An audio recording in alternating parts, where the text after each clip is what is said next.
Hello, this is Storybooks channel. New videos are posted every day. Subscribe and click the bell. And the airport of a major German city brought a short woman into the crowded spaces of glass and concrete. Alarmed, she looked around and realized that no one was there to greet her, even though she had been promised.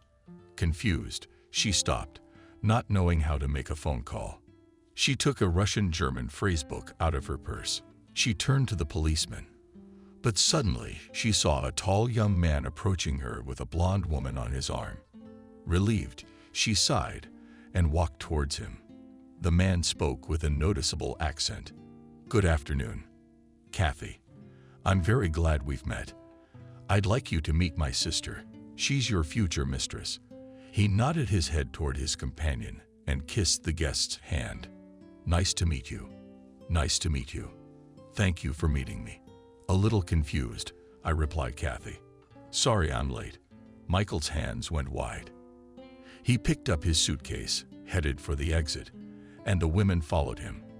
They got into a black Mercedes and rushed, it seemed, to our city, where old people walked along the streets without hurry, and young people kissed and embraced. Despite the fact that it was only the end of February, there were lots of flowers all around. It was as if winter had never visited here. "What do you think of our place?" Betty asked, and a smug smile appeared on her face. "A real German town. I like it very much." The guest answered enthusiastically. "Such old buildings are clean and beautiful." "We like it here too," said Smith. "Life is better in Germany, although sometimes it seems a bit too pretentious." The house of Barbara, whom everyone simply called Betty, was furnished with elegant furniture. Everything here was a perfect testimony to the good taste of the owners. The waiter brought breakfast, salad, meat, and coffee. The guests involuntarily admired the well-groomed and delicate face of the hostess. Perfection of features, but could not determine her age. Her aura eyes, even while smiling, emitted a cold gray-blue light, peculiar to people of a very mature age. "It's a lovely day," said Kathy, meaning that everything was going well so far. She had come here on a business invitation and would now be working for this charming lady. After breakfast, they went to see the office in a computerized office where everything knew its place. Everything was provided for fruitful work. Kathy's eyes lit up with delight. "That's wonderful. Did you hire a good designer? We've worked hard for you. You will be not just a secretary, but my right hand. We are interested in connections with firms in Russia." Smith said inspirationally, "We hope that our firm will gain momentum with your arrival." "You're exaggerating. I was very anxious when I came here, but there is no way out." "Yes, your situation is difficult. My family's not so lucky. My husband and I worked in a factory, both with higher education, but the downsizing started, and we lost our jobs. My husband started working as a cab driver, and I became a stewardess. And then I quarreled with a woman on board an airplane, and I was fired immediately." "Yeah, that's terrible." "Who was the woman?" "I think it was my mother. But she had this weird reaction to what I said. You know, maybe I'll tell you about it later, but I can't right now." Tears came to my guest's eyes. "But you will. We don't insist. I understand," I said to diffuse the anger. It seems sympathetic, but in the eyes reflected unwillingness to listen to a woman. "But that's not the point. It's a shame my son was the victim of a $5,000 scam his wife put on him after the divorce. They had a little Dutch flower business, so his daughter-in-law charged him for the whole debt. You know, you can't make that kind of money here. It's hard, but we'll help you any way we can." "Thank you, Michael. I don't know why, but on the airplane, I believed you. I felt you were a good man. We're already Slavs, brothers from the same root." "Good. If that's the case, here's your first assignment," Smith said impatiently. "Here are the papers. You work in any program. I know everything." "All right, sit down. We'll do it all. You can rest when you're done." "What do they say?" "I feel at home, but don't forget you're a guest." "Thank you.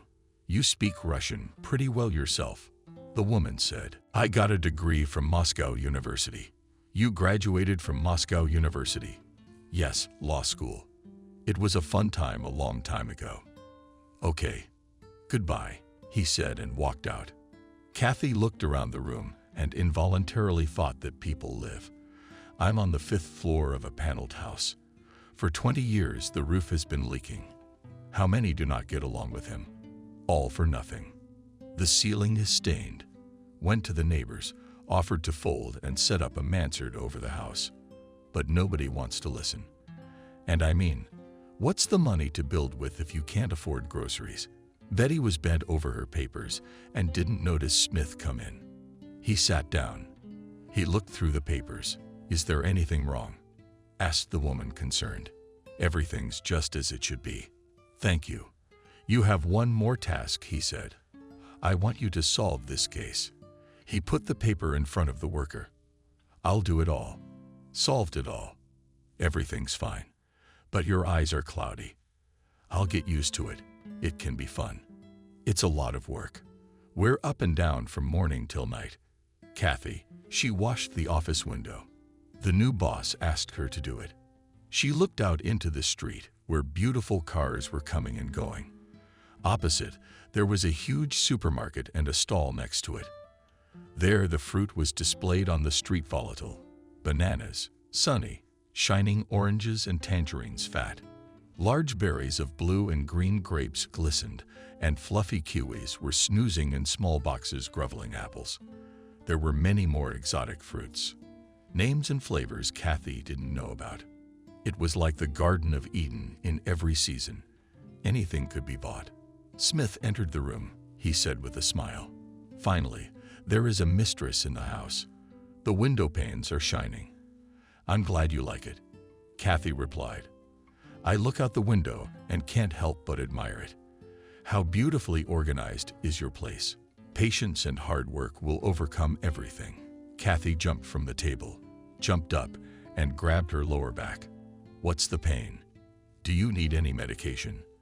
The man asked impatiently. It'll go away. How long have you had it? Yeah, I had a bad trip. I've been having some after flights. Tired or something? No, not tired at all. Tired of what? I have to work and work and work, so you don't get bored in a foreign land. All right, you asked me to do the dishes. Our assistant is sick. You know, things happen in a restaurant. You're gonna have to pick up the slack. I hope that doesn't scare you. Dishes, please. I thought you were afraid to work here in a foreign country. I don't think about myself. Son, saving a corpse. You've outlived your usefulness. How old do you think I am? 46. Germans at that age are just starting families, and we wait for retirement, and then we get ready to go to the other world. So young, you have to look at life differently. The humped man's grave will mend his ways. He waved his hand indifferently. Sounds good. I'll remember that. Kathy was washing dishes. The work was familiar and her hands were dexterous, but her face was already tired. A few waiters were scurrying back and forth, bringing dirty plates. Something straight to her. Too bad I don't know the language, she thought. Hell knows what they don't chirp about him. Maybe it's scolding, maybe it's bullying. How much longer am I gonna be here crying? No need to get angry. Be patient. Get over myself. Woman C waved a strand of hair of a dense forehead with a wet hand. Pondered for a moment. Smith appeared behind her back. Asked her how she was doing. B. Kathy smiled tiredly. I'm fine. Michael, I need to call my husband to let him know I'm settled in. You can call. How much will I earn? First 5,000 marks a month, and then we'll see. That's very little, the woman said confusedly. That's net income without rent and food. I need to earn $5,000. Upset, she said. We understand. Everyone has their own problems. Barbara invites herself over for dinner. We'll be there in about 20 minutes. Thank you. The host walked out. The woman started doing the math. It turns out that I need to live here for 2 years to earn the necessary amount, and my visa is only for 3 months. What am I supposed to do? Don't panic. Maybe I'll figure something out in time. The waiter brought some plates. He looked surprised at Kathy, who was preoccupied with her own thoughts. He called out to her. She smiled, hustled over, taking the dirty dishes. Barbara, Smith, Kathy drank coffee from small cups, savoring the aromatic beverage. We had a lot of work tomorrow, Michael said, turning to Kathy. What can you successfully trade in Russia? Anything. And what is the most popular? The same as always, alcohol and cigarettes. We should think about a drink. Do you want wine or cognac? No. Short answer from my sister. Kathy, and you? Thank you. No.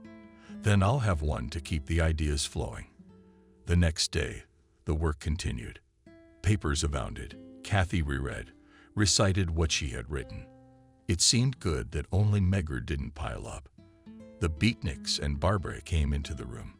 But things are moving. Work. We must reflect on the important things, Betty said.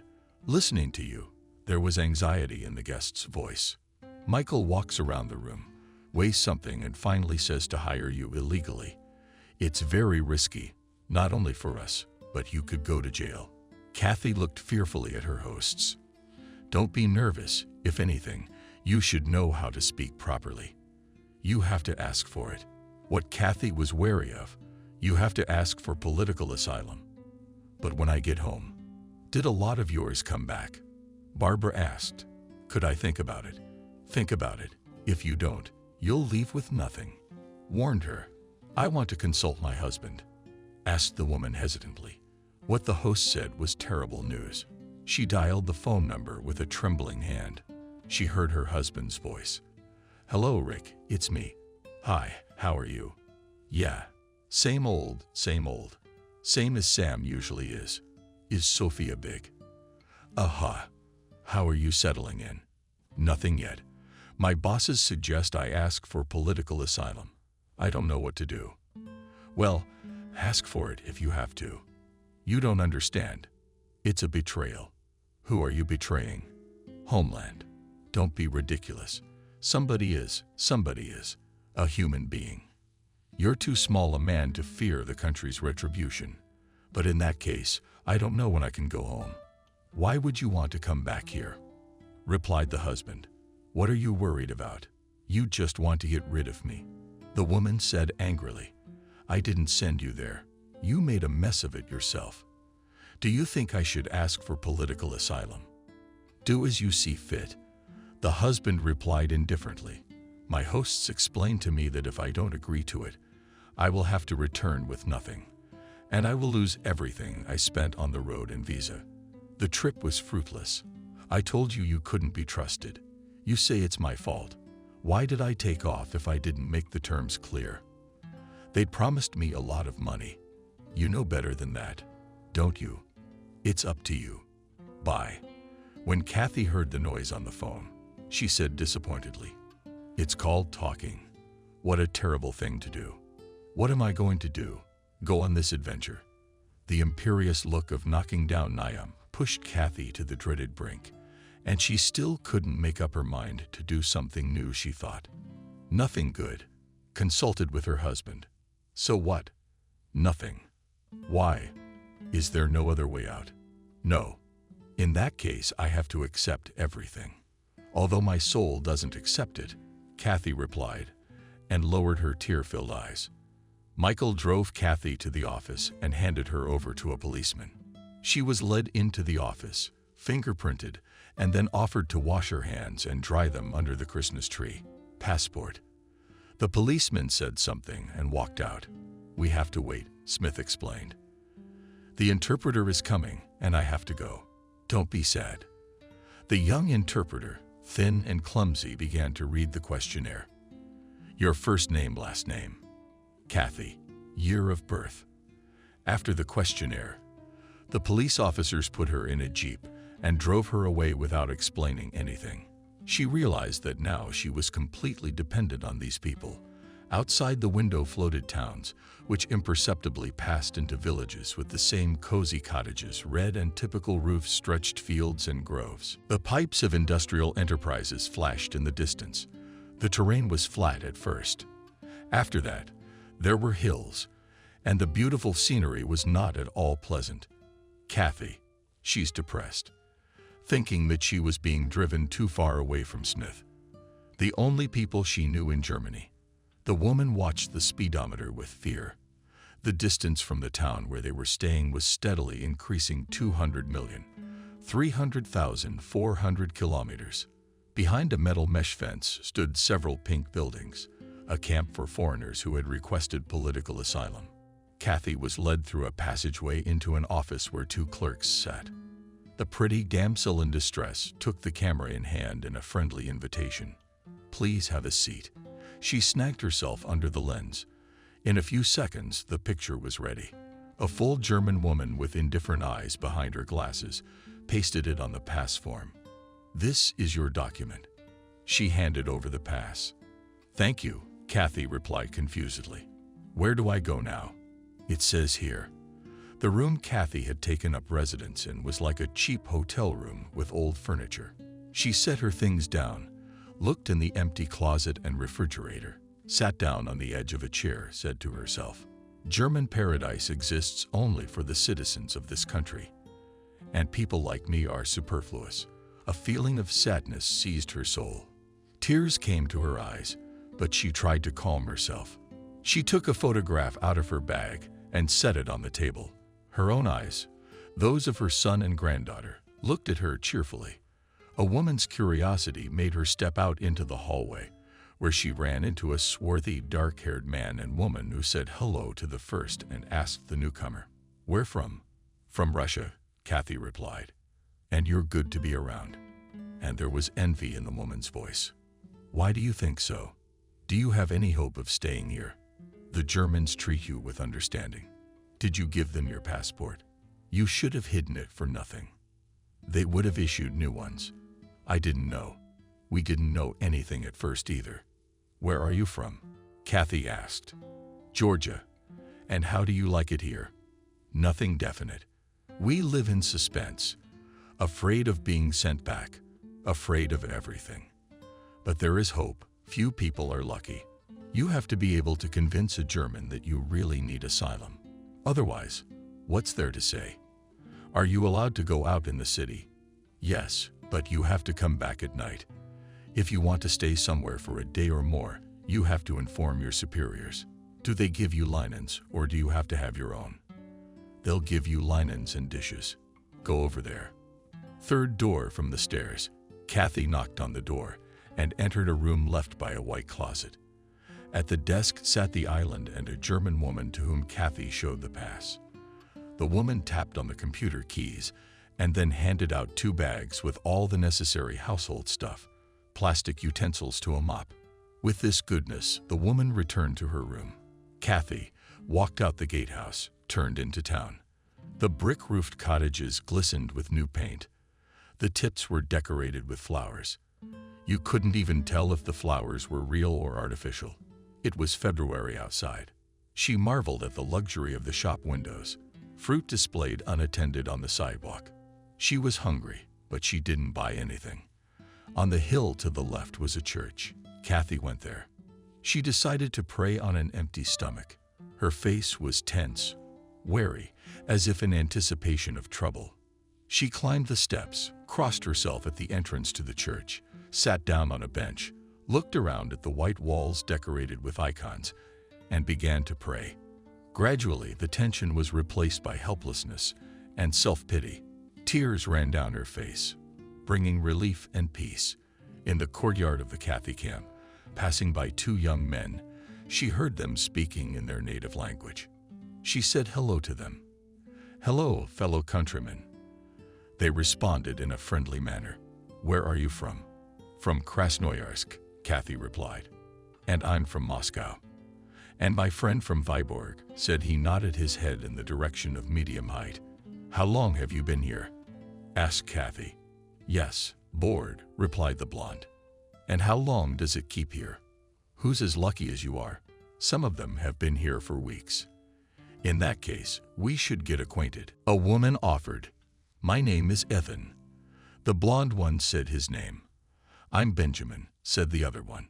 How do you like it here? Asked the woman. Not good, said Ethan. No work.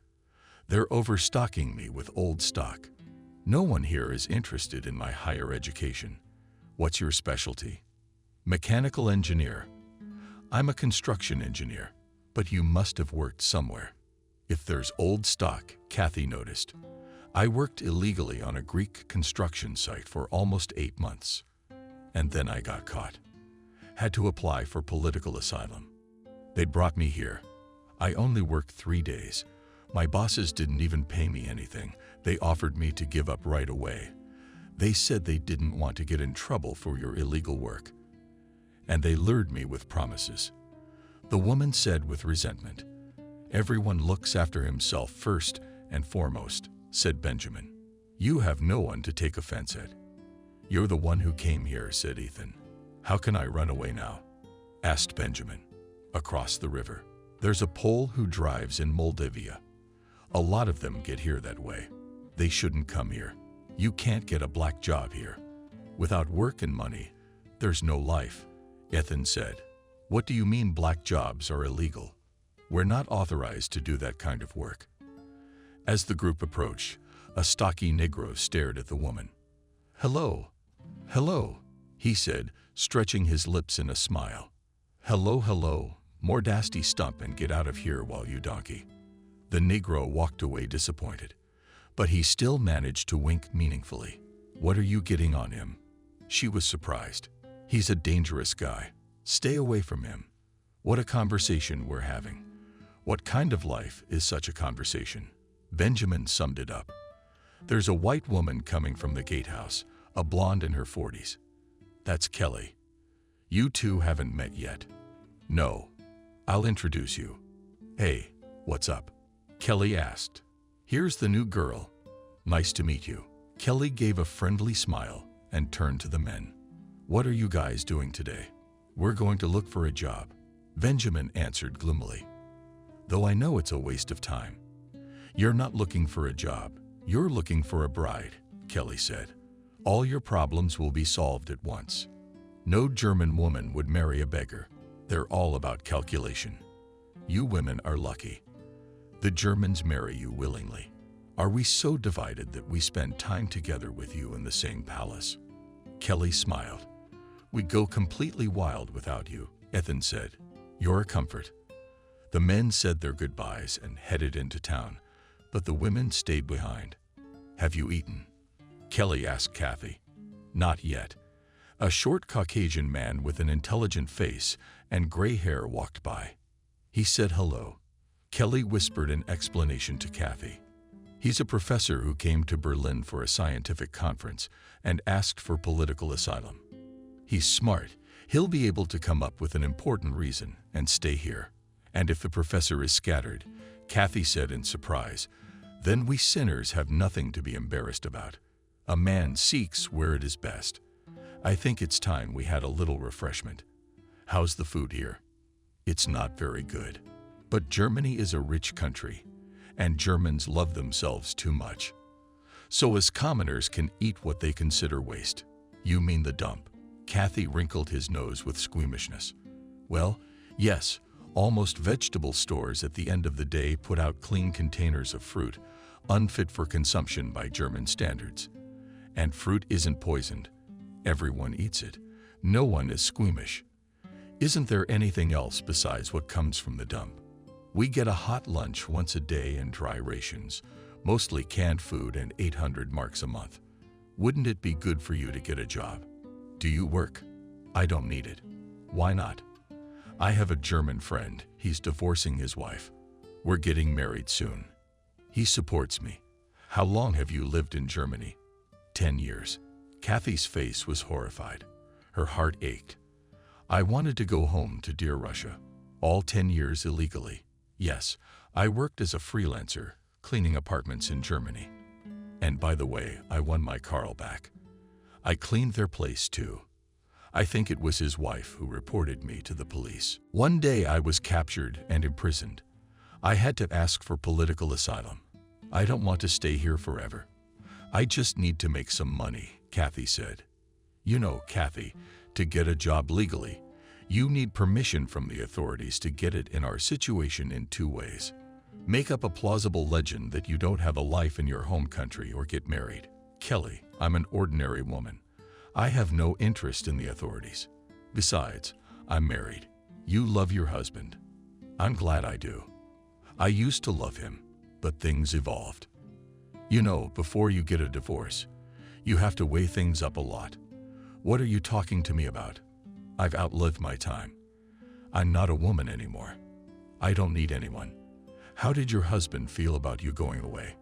He doesn't seem to care. Maybe he has a mistress. He used to. Now I don't know, Kathy shrugged. And you forgave him? Kelly was surprised. I pretended I hadn't noticed. What brings you to Germany? My daughter-in-law put my son in debt. I rushed to save the child. I wanted to pay off the debt as soon as possible. As you can see, not with my luck. I was promised 20,000 marks. I met my boss on an airplane when I was working as a stewardess. For the sake of the children, our women are ready to make all sorts of sacrifices. Germans look at their descendants in a simpler way. And you and your German, what's your relationship? Close, Kelly smiled. Divorce in Germany. It's a problem. The procedure takes up to 3 years. How does he treat you well? Germans respect women.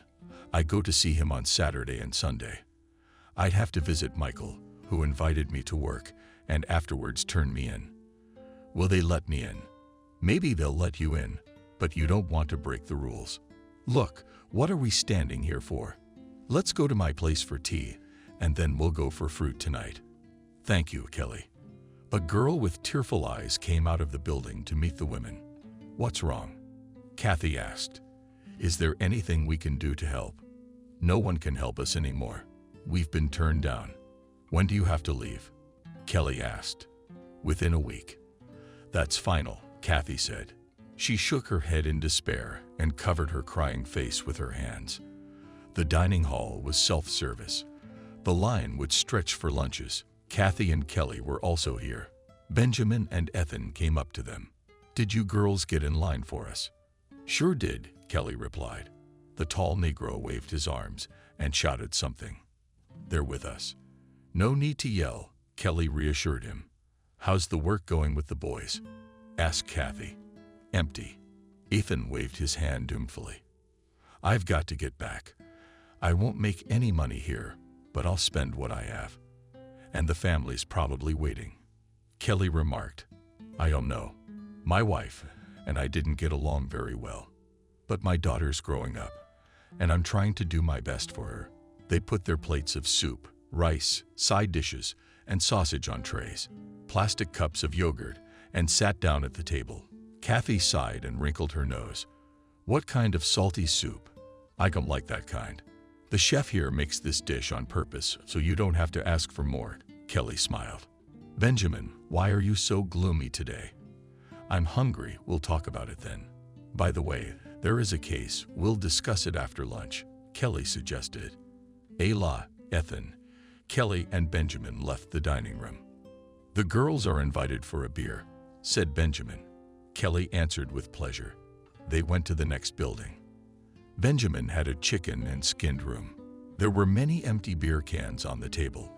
The host, with one motion of his hand, sliding in the empty containers, set down 4 bottles of beer and invited a treat. Thanks good-naturedly, Kelly said. The stolen beer didn't stand well, Benjamin replied. Germans don't like thieves. Girls, I'll have some cosmetics. Maybe you can buy some. My German gives me cosmetics. Kelly refused. And I'm still too poor. Kathy said no. Too bad. I was really hoping for you, Kathy suggested. Does she have money? Kelly suggested. And I'll try, said Benjamin. By the way, Kathy is your countrywoman. Kathy said to Kelly from the beer and beer from the bottle. I came to Germany on an invitation to dance. In a bar, stripping and stuff. Now she's getting married, I think. Anyway, she's got money. I should meet her, Kathy said thoughtfully. We'll get to know each other. But she doesn't like to talk about her past. What's in store for all of us? Kathy sighed. We'll see, Ethan replied. Kelly and Kathy walked into the yard of the vegetable store and saw 2 large plastic containers. Bananas were piled in them. According to Kathy's impression, they looked good. Only some blackness had been removed. Do we have decent bananas at the market for $1 a piece? Kathy remarked. The Germans are very careful about the quality of their food. There's a dark spot. It means the banana is rotting and not fit to eat. Didn't we know where to look for good food? Kathy smiled, putting bananas into a cellophane bag. You can make a good life. Where are you from? Tbilisi, beautiful city. The best city on earth. The women, engrossed in conversation, did not notice that a German came out on the porch and hissed squeamishly. It was all right. Kathy looked up, met the contemptuous look, and asked what he said. Let's go. And let him suppress with his bananas. Angrily, Kelly said, I'll take you to another store. Kelly served tea and brought bananas. The women were united by their unsettledness, though hostess and guests smiled at each other in a friendly way. Sadness wrapped their eyes as well, and they could only talk about what they were most concerned about. I came here to earn money, but I have to sit behind a fence and wait for manna from heaven. Kathy complained. I don't call home. I don't know what to tell my folks. Do you need to get a job? Where am I gonna find a job when even men can't get a job? Let me talk to the foreman, Kelly suggested. He's sympathetic. Can you work as a painter? I can do it. I always do my own repairs at home, answered Valia readily. He heads a team that does small repairs. That would be great. And how could your legend come up with anything? The Germans need a certificate. Where do I get one? So you're gonna sit through the return. Kelly warned me. What can I do? You have to think. Come to your friends. They might be willing to help. I think we should go. Michael said to Kathy calmly. Who would have thought it would happen like this? It used to be that papers were done quickly, and people started new lives. What am I going to do? The woman asked confusedly. Don't be nervous. Our contract remains unshakable. Go back. The job is waiting for you. What if I get rejected? Well, that would be bad luck. But let's hope for the best. I'll call you. Thank you. I have to get back. Don't worry. Kathy, be patient. The woman returned to the camp. She was depressed that the circumstances were so bleak. She looked out the window at the foreign land with sadness. The manicured fields of the city's settlement floated by. At one of the stations, a not young man and woman entered. They were talking to each other in Russian. Where are you from? Rejoiced? Asked Kathy from Russia. Smiling, the woman replied. We are from the Volga region. Long time in Germany. 9 years. You speak Russian all the time. It's a habit. The man replied. How do you like it here? But we miss our homeland. The woman replied.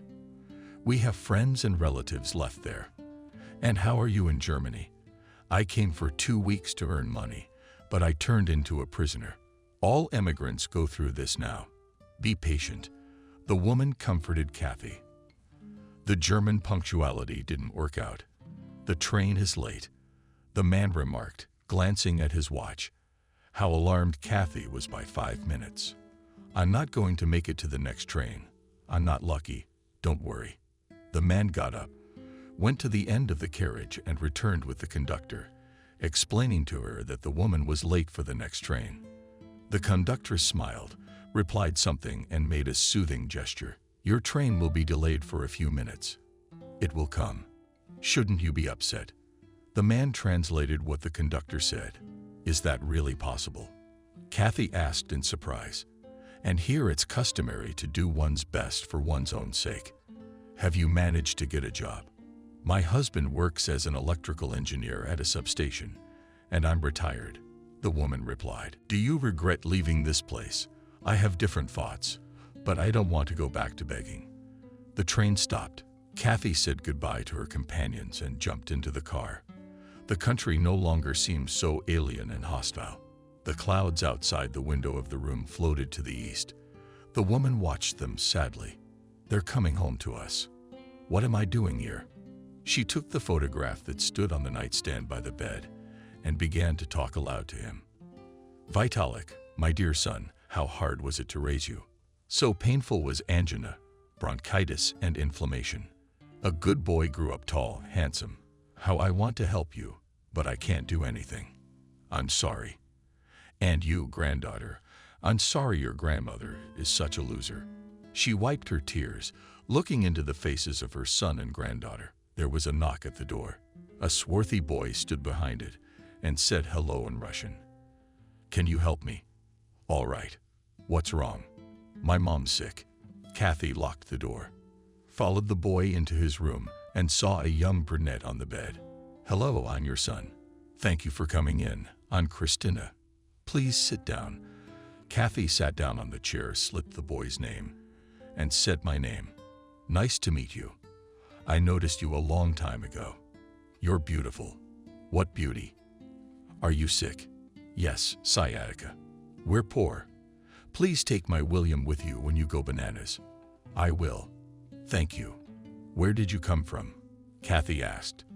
I married an Orthodox Christian from Azerbaijan.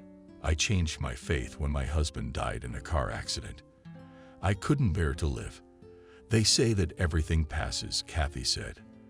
The saddest thing is that I can't get rid of the bad luck. Come and play outside with me all day long. The boy was happy and slipped out the door. Your son is kind, obedient, attentive. She praised the boy. And the child is like a child.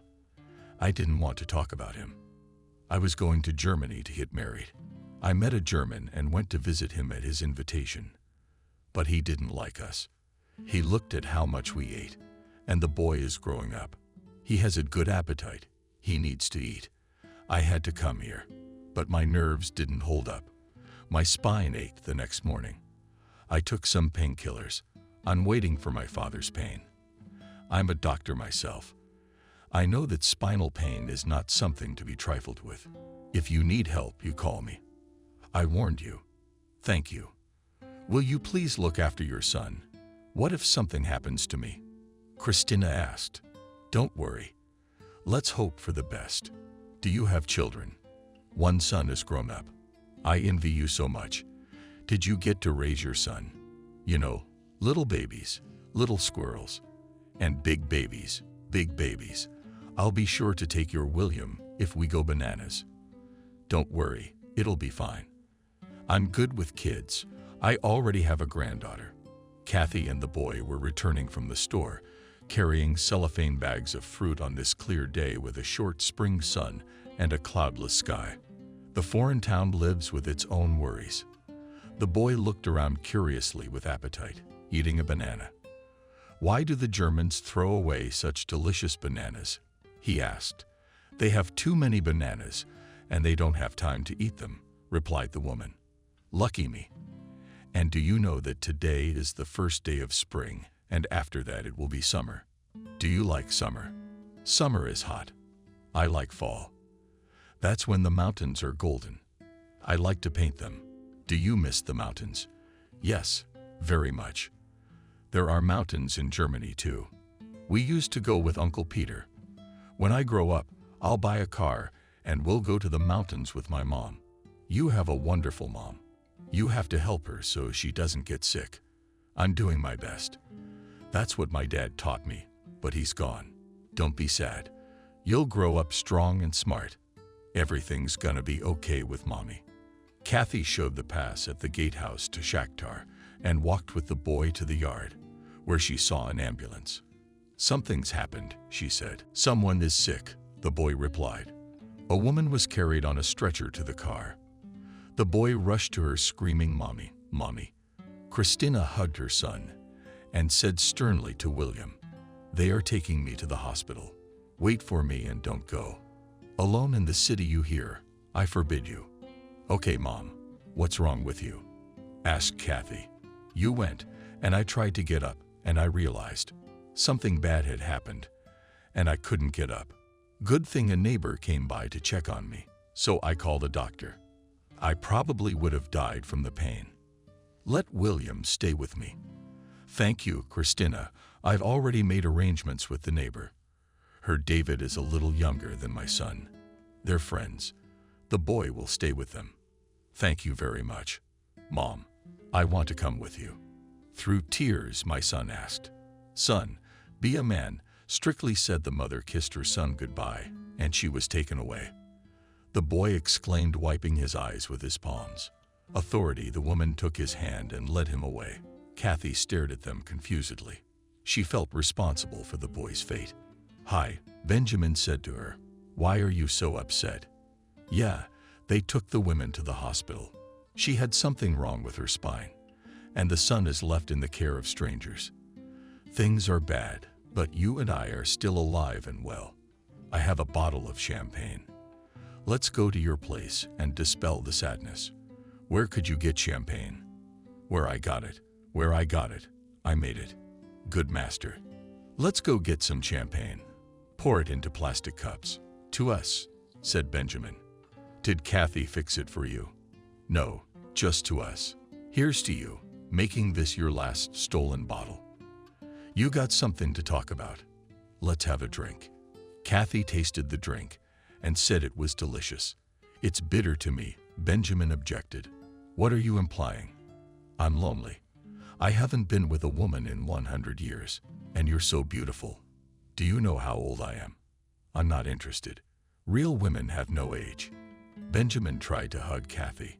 She said, Don't, Benjamin, because it makes me want to howl with despair. In that case, let's have another drink. Benjamin sat down on the floor and sang the song I've been looking for you everywhere. Then he took a bottle of perfume out of his pocket and gave it to the lovely lady as a little present. Thank you. I don't accept stolen goods. Don't insult me. This perfume was advertised today by some company. They were giving it away for free. I took it, thinking of you now, thinking of you a lot. Benjamin wrapped his arms around Sutton's waist and knees and fell silent. The woman invited his hair, something wrinkled on the top of his head, and asked Benjamin, I'm in a nasty mood. Let's forget everything from the heart. No, we never talk about it. My son is almost the same age. What Slavs lack is stiffness. Be well, Benjamin, you'll have everything. Women and children. Just be careful of foolish temptations. Kathy, you look a lot like my mom. You look younger, though. Where does she live? In the country, where women age faster from hard work. We civilians love ourselves more. It's a pity you don't love me. In a brothel, it costs $100.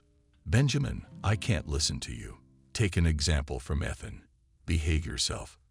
Benjamin's face lit up with mystery. I get it. Ethan, do you like it better? I'm a cold old woman. I don't need anything. I'll go. Maybe she'll understand me. Benjamin went out. Oleg looked bitterly out the window, then went outside. Ethan walked across the yard towards her. Kathy, where did you go? He asked. To church. Was Kelly looking for you? Do you know why? Go see her. What about you? A woman asked me. I'm sad. Be patient. Don't give in to depression. Everyone wants to stay here, but I'm trying to return to my homeland. As you can see, there's a significant difference. Don't get upset. You'll get rejected and go back to your home country. I bought a car. It's parked in Hamburg. I have to pick it up and get out of here. Leave the address, Kathy smiled. I will. I'll write down your phone number and address. Will we meet sometime? Ethan took a pen and notebook out of his prized pocket, wrote down the necessary information, pulled out a sheet of paper and gave it to the woman. You're going home. Give me a warning. I asked Kathy.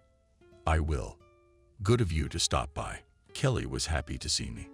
Kathy, Ethan told me you were looking for me. I talked to the foreman, and he promised to hire you. Really happy? Kathy asked. 30 marks an hour will do you good. It's a bit of a gamble. Inactivity was killing me. Thank you, Kelly. You've made me very happy. Yeah, good. Hey, have you heard from Christina? Kathy asked. Did she have spinal surgery and how did it go? But it seems fine. Maybe she'll get lucky on this one. Poor woman. What can you do? Women are condemned by God to suffer from birth. We have to put up with it. We do have more suffering, but we also have more joy than men, Kathy pointed out. It's getting warmer outside. It's spring. We hardly ever have winter here. When it gets warm, I'll have nothing to wear. She bitterly remarked she'd found a problem. I'll take you to our mouth to find something to wear. Where to? Kathy asked again. I'm not going to the dump. I'm squeamish. Stop wondering. There are good things there. You can find a TV or other appliances. We're not arrogant. We've got Uncle Rockefeller Kelly pushing a noble lady to the dump. I'm sorry. I didn't mean to offend you. I interrupted my friend Kathy. I'm not the offending type. Okay, I agree just out of interest to go for that. As you said, fought, reminded Kelly. And so they set off. The now familiar professor showed up. He said hello. Hello, Professor. Did you have a good trip? Kelly asked. Very much so. Good luck to you. The women turned to the hole in the fence, climbed through to the latitude area. Let's go under the shed. There are bales of clothes there. They won't swear at us.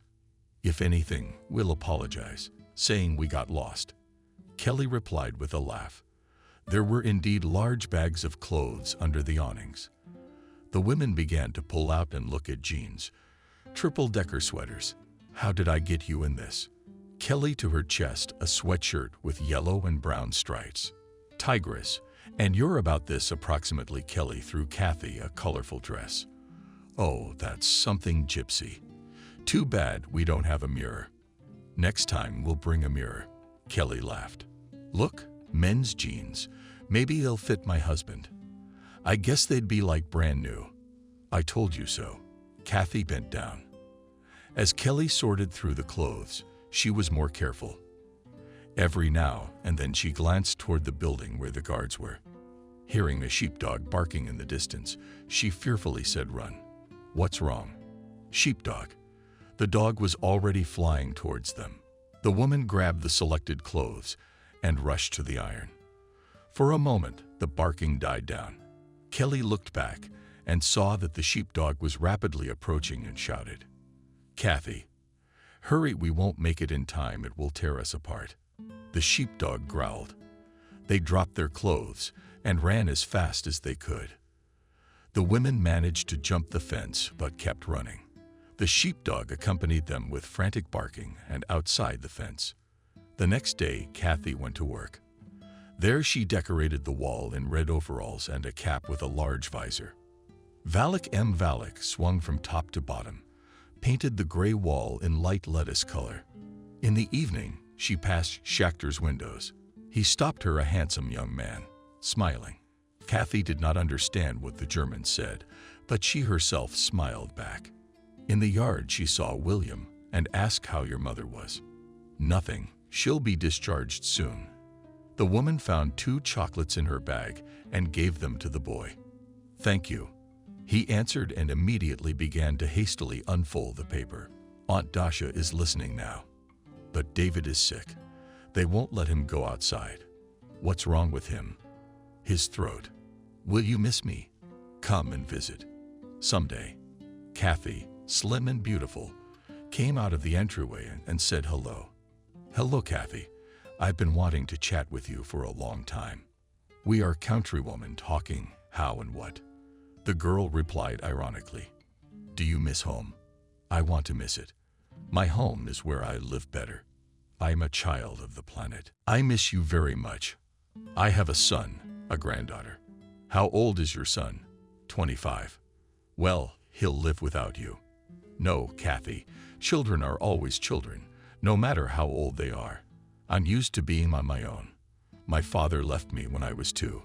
I've never seen him since. My stepfather and I didn't see eye to eye. I always wanted to get away from home. My father has his life. I have mine. At least you call them once in a while. On the big holidays, they say you're getting married. A sham marriage is the surest way to stay here. I suggest you do the same. I'm married. Is that a husband? That can't provide you with a decent living. That's our life. Parenting is stupid. Marriage is like eternal slavery. We should respect ourselves and seize the opportunity if we've already managed to get out of it. So we know what we need, sighed Kathy. I always know. Goodbye, replied the girl and walked towards the gatehouse. Kathy took one look at her and shook her head regretfully. Already from such a young age, the girl had to get away with it, lie, enter into a sham marriage. How could one keep one's soul under such circumstances? The woman went into her room and sat down at the table, wondering if I should have gotten involved in this adventure. I could live here. A foreign language I don't know. A foreign land. No feelings all this evokes in me. I must help my son, but at what cost? There was a knock at the door. Kathy opened it, surprised to see a janitor from the gatehouse on the threshold.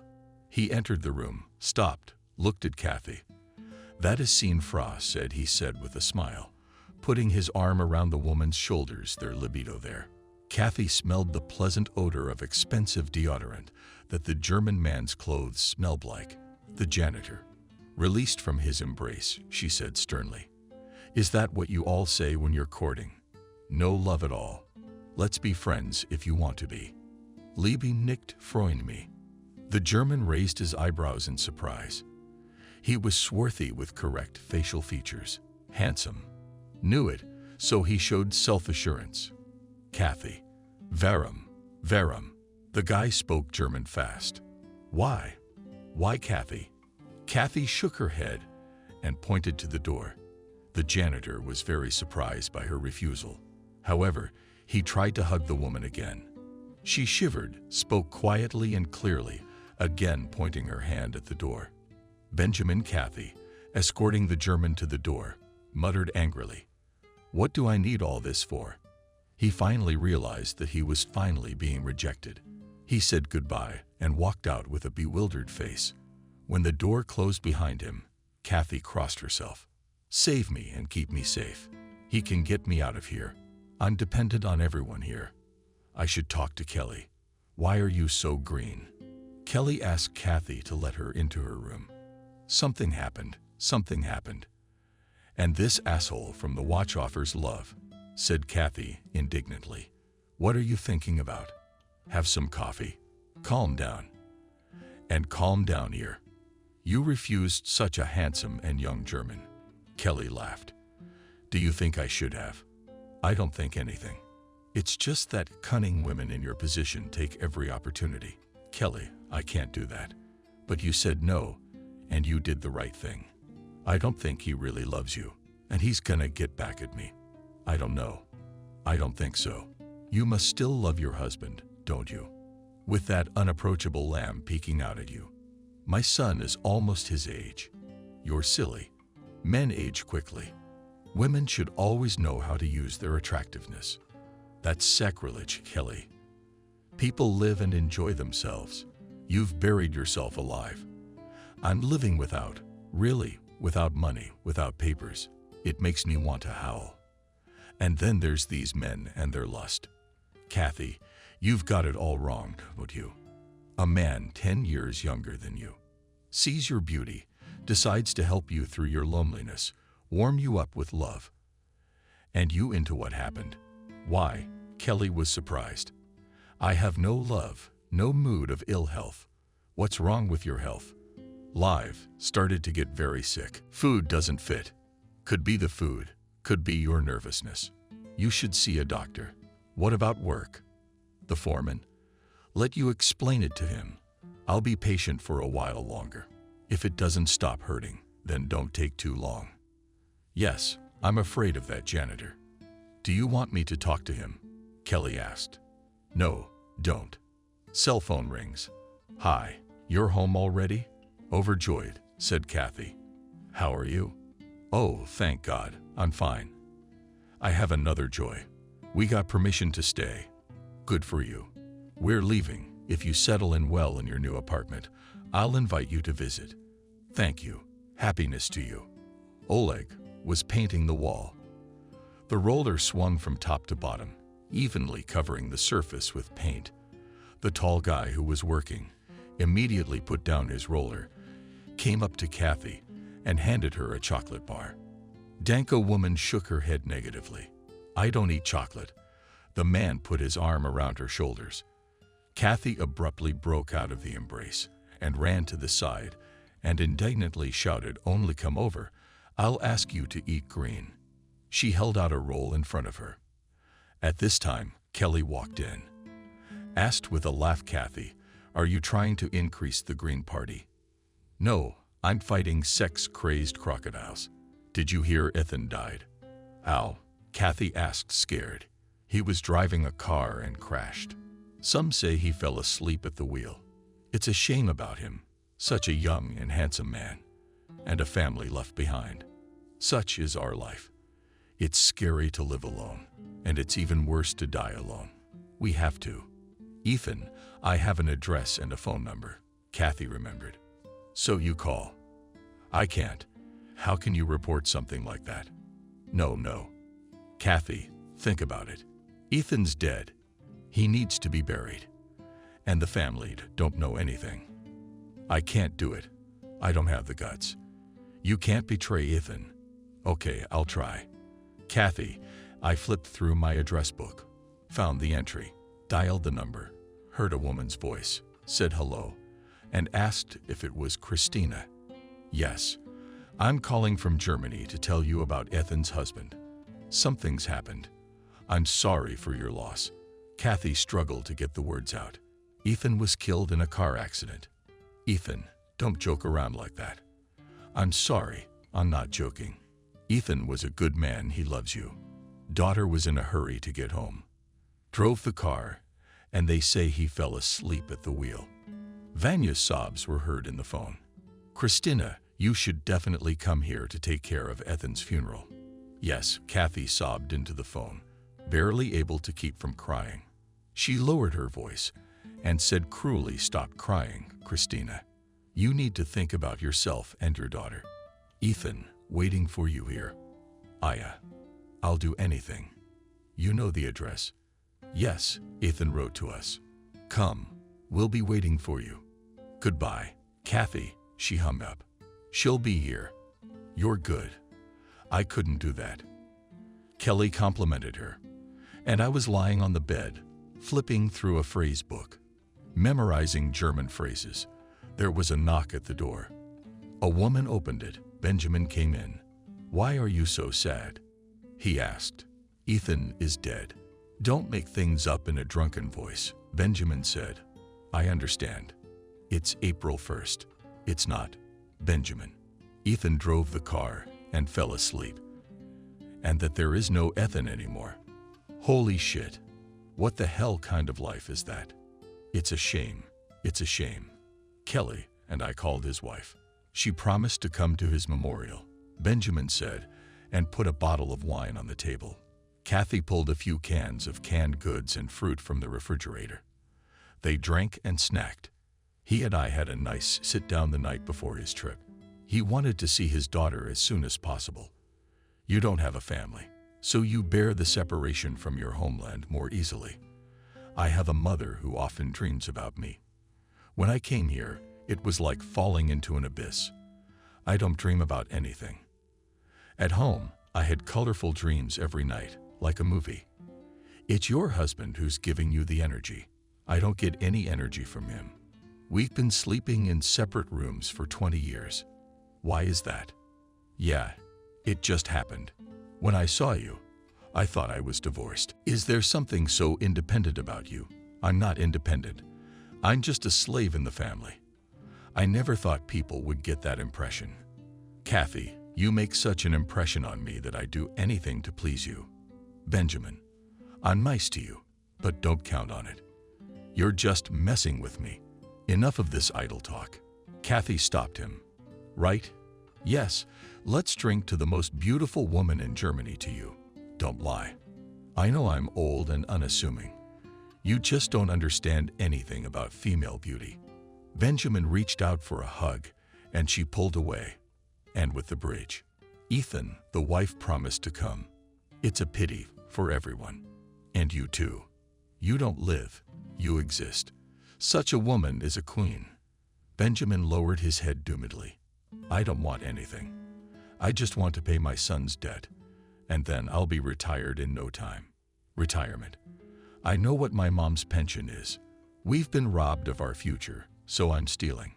To spite the whole world, I'm an extra. Don't you love me? What are you saying? What kind of love can you and I have? We're going our separate ways. I've had it all. And you've just started a life. Kathy resented you. What can you know about the future? There may be my one and only beloved, and nothing else. Ethan has his destiny. You have yours. Go away, Benjamin. It's early in the morning. Kathy turned on the light and began to clear the table. Benjamin stood at the door and said, I'm going to a friend's house. She invited me for coffee. He glanced at the woman, as if to see if she was jealous. She smiled with a smirk. Benjamin jumped out. Kathy was habitually waving a brush, painting a wall in the cafe room. Suddenly she stopped, holding her stomach. You Felton? Sympathetically asked his partner. Yes, worried Kathy. Looking for the right said in German that she felt a little ill. Kelly appeared on the doorstep and called out Ella. Ethan. His wife is here. She wants to talk to you. I don't get off work until 300. And Christina's in a hurry to catch a train. What about Ethan's anxiety? Kathy asked. They gave her the ashes in a small urn. Is she crying? No, I think she'd cry all her tears. Why don't we ask the master for you? Kelly suggested it. Try telling him I need to see a doctor. I'm finally going to the doctor. Yeah, I can see I can't put it off. All right, let's go. Kelly knocked on the door and entered the handyman's room. Kathy waited, thinking regretfully that she had a hard time with German, so she couldn't use it fluently and had to find translators. After a few minutes, Kelly came out triumphantly and announced everything is fine. You are free for the rest of the day. And the master has also offered you a new job. What kind of job at the cafe? What am I supposed to do there?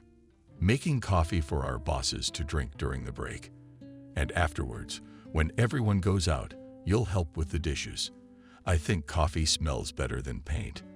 That's great. But will I be able to please him? Kathy said she had her doubts. You will. You can start tomorrow. Thank you. You're my guardian angel. It was you who conquered the master with your hard work and diligence. Christina was waiting for the women near the gatehouse, sitting on a suitcase. A large bag stood next to it. I brought it in. Kathy, Kelly said. She's the one who called you. Thank you very much, said Christina, taking a step towards Kathy. I'm sorry to interrupt you from your work, but I'm in a hurry. My train will be here soon. I'll see you off, and you, Kelly, know. I have to meet Carl. The women headed for the train station. Kathy and Kelly had dinner together. Why aren't you eating? Kelly asked. I had a diet check with the doctor. What's the diagnosis? Ulcer. I'm gonna have to eat more. Eat bananas, canned goods. You can't cure an ulcer. I like bananas. Let's hear it. I'm going out with my German on Saturday. Maybe you want to get checked out with me. I'll tell him to bring a friend with him. Why would I do that? There'll be good food. Nice people. You will. I don't know how these Germans will eat themselves up. We'll sit and talk and go our separate ways. It's interesting to see other people. Okay, but please, no matchmaking. I don't like that. Come on, no one's infringing on your precious independence. Al Jazeera poured coffee into the coffee makers, set the tables, clean, with tablecloths, wiped the cups. Looked around the room. She was pleased. The clerk came in, smiled, and praised the goodness. Thank you. Coffee's ready. I can go now. Yes. What kind of coffee? Okay. Kathy smiled and hurried out. How was work at the new place? Kelly asked. It seemed fine. She went to the first one, tasted the coffee, and praised it. It'll be easier for you here. Thanks, Kelly. I'd be dead without you.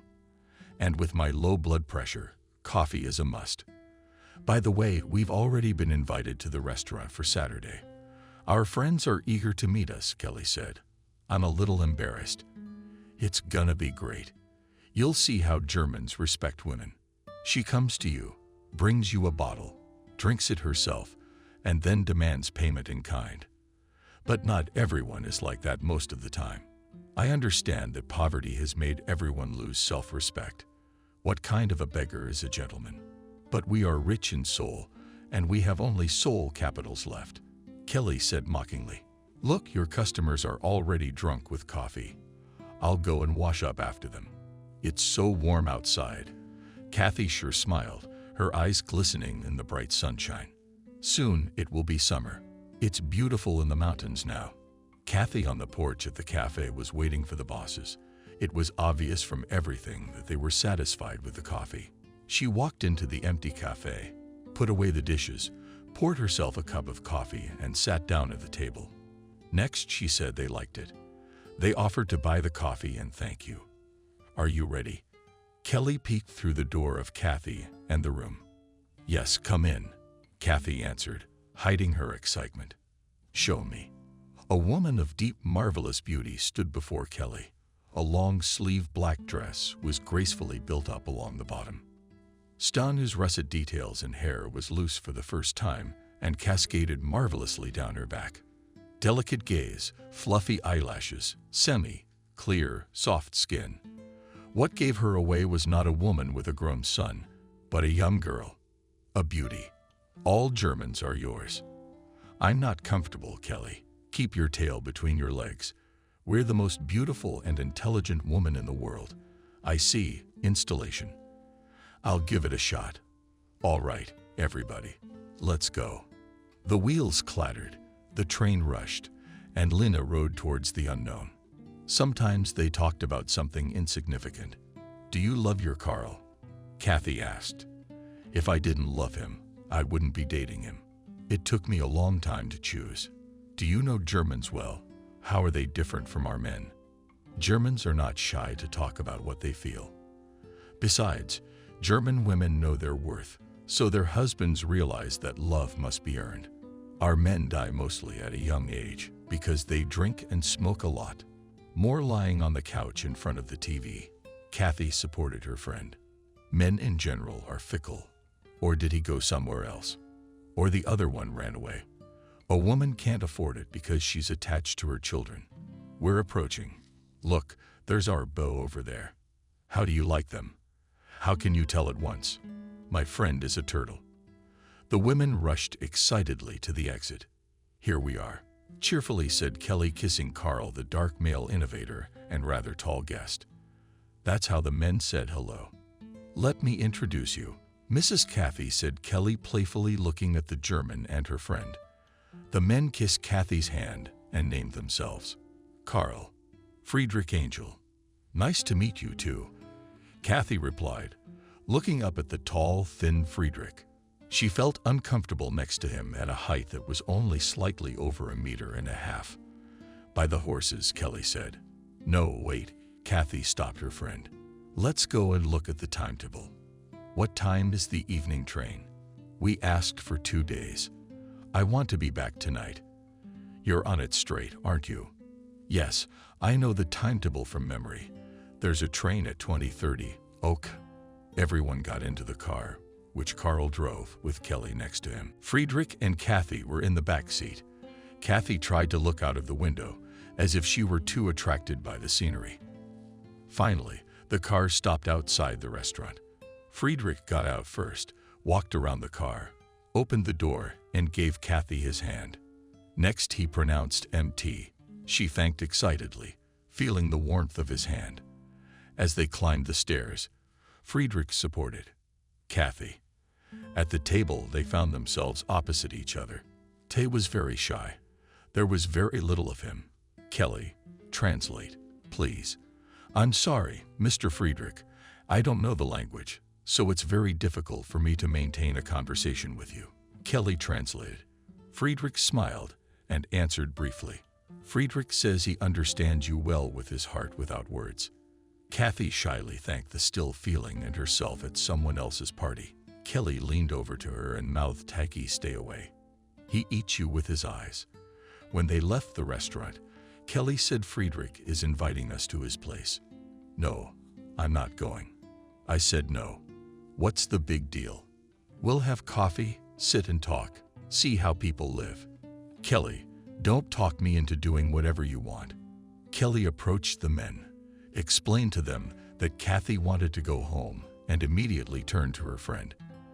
"They are very sorry to see you leave. We'll take you to the train station." "Translate, please," Kelly asked Kathy. "I had a good time with you. I thank everyone sincerely." At the gatehouse, Kathy saw Benjamin looking threatening. Kelly went to see the Germans. "What's it to you? I'm the first one in." "Why? Is there already a line?" The woman asked sarcastically. "Allah, I love you." "That's enough, Benjamin. What kind of love can there be under these conditions?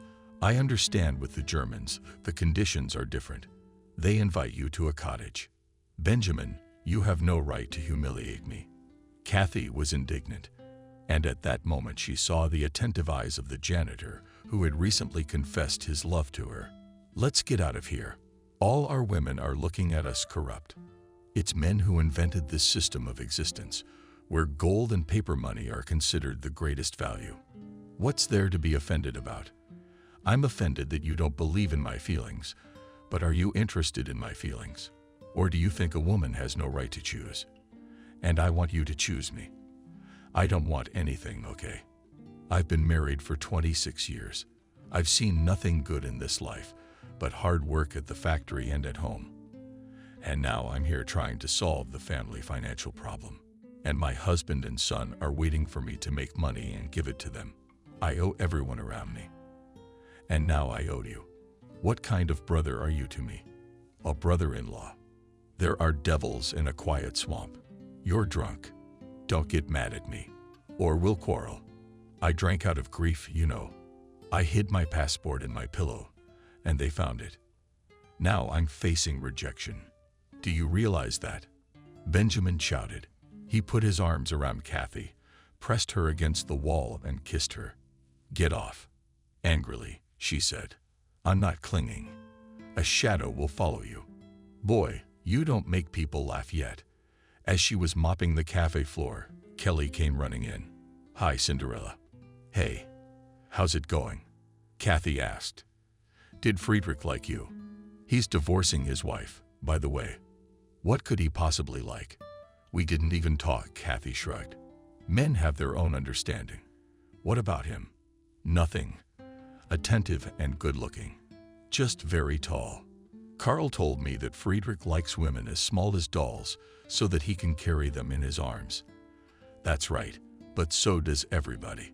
Yesterday Benjamin almost raped the horny tribe. Saw him all beat up today. He was drunk," said Kathy. "Said he got into a fight with somebody. He's a badass." "Let's go out Saturday," said Kelly. "Our dates want to see us." "I don't want to." "What's wrong with it?" "I'm fine. I'm just embarrassed about myself." "Don't make it up. Think about it. Saturday's a long way off." "Okay, I'm off." Kelly walked out, and I wondered what he hadn't found for you. God, what a man wants. They're all the same. The girl shook her head and brushed that heavy Russian braid off her shoulder. She looked out the window and saw a strange woman in the yard. Next she said to herself, "Oh, here comes the new girl. Maybe a countrywoman is carrying us around the world. We have no refuge. We've lost ours and gained no refuge." Kathy walked through the town. She passed a familiar church she frequented. She went to a shoe store. She tried on a pair of high-heeled shoes. The not young salesman looked at her feet with delight, handed her the shoes, saying her head would light up. Kathy, with signs and words, which she remembered from memorization, explained what kind of shoes she needed, showed what high heels she wanted. "Good, Kathy, good," replied the salesman. "Give the woman shoes." Finally, Kathy chose expensive black shoes with very high heels, trusted them, and it was as if she had grown up. After all, the price. she asked. Finn Feinberg. 500 marks. Kathy looked at the salesman confusedly, but after a moment's thought she waved her hand and paid the money for the purchase. Kathy, as usual, had lunch with Kelly. This time they were in a small room, quite OBG that you know. Our suitors are preparing a surprise for us, Kelly said. What kind of surprise? How should I know why you're seducing me? You know I'm a weak and curious woman. I'm not eating. I'm giving you a chance to have an interesting time on your free days instead of sitting here. You've seen for yourself that these Germans are decent people. They work at a company that makes transformers. They earn good money. They're happy to do something nice for us. I've noticed, Kelly, that they treat us nicely and with respect. I don't regret coming with you at all. Then put aside your self-importance and agree to ride with us on Saturday. All right, we will, Kathy promised. I can make Friedrich happy that you will, Kelly clarified. You can. Carl said that Friedrich is very impressed with you, so shocked. No one has ever seen him before. And I've prepared for the new meeting, said Kathy. How I bought new shoes. Show me. Kathy pulled a box of shoes out of the closet. Chick raved Kelly. And hundreds of stamps. Aha. But they're worth it. Worthy. Kathy with shoes walked across the room, majestically beautiful. Great. In those heels you can look down on Friedrich. Kathy took off her shoes and became small again. She said, I don't know how to do anything. Kelly, even though you've been married for so many years, I'm afraid of these games. In short, dark, I am nothing. All clear and just be yourself. I don't need anything more from you. A beautifully assembled Kathy and Kelly walked out the front door. They were greeted with flowers by Carl and Friedrich. There was another couple with them, a tall basketball player girl and a stocky man, about 40 years old. They said hello. Kelly told Kathy to meet Clara and Helmut. Nice to meet you. Kathy gave her hand first to Slaga, and after Helmut, Slaga was invited by Friedrich as an interpreter. For 2 days, this couple will accompany us so you won't be bored, Kelly explained. Thank you, said Kathy, shifting her gaze from Clark to Friedrich. Finally, they got into their cars. Kelly and Carl drove separately. Friedrich sat behind the wheel of the second car. Next to him, Kathy, Clara, and Helmut took the back seat. The cars stopped outside a large store, where even the windows seemed to emit expensive odors. Men invite us women to choose cosmetics as gifts. What anyone likes, said Clara.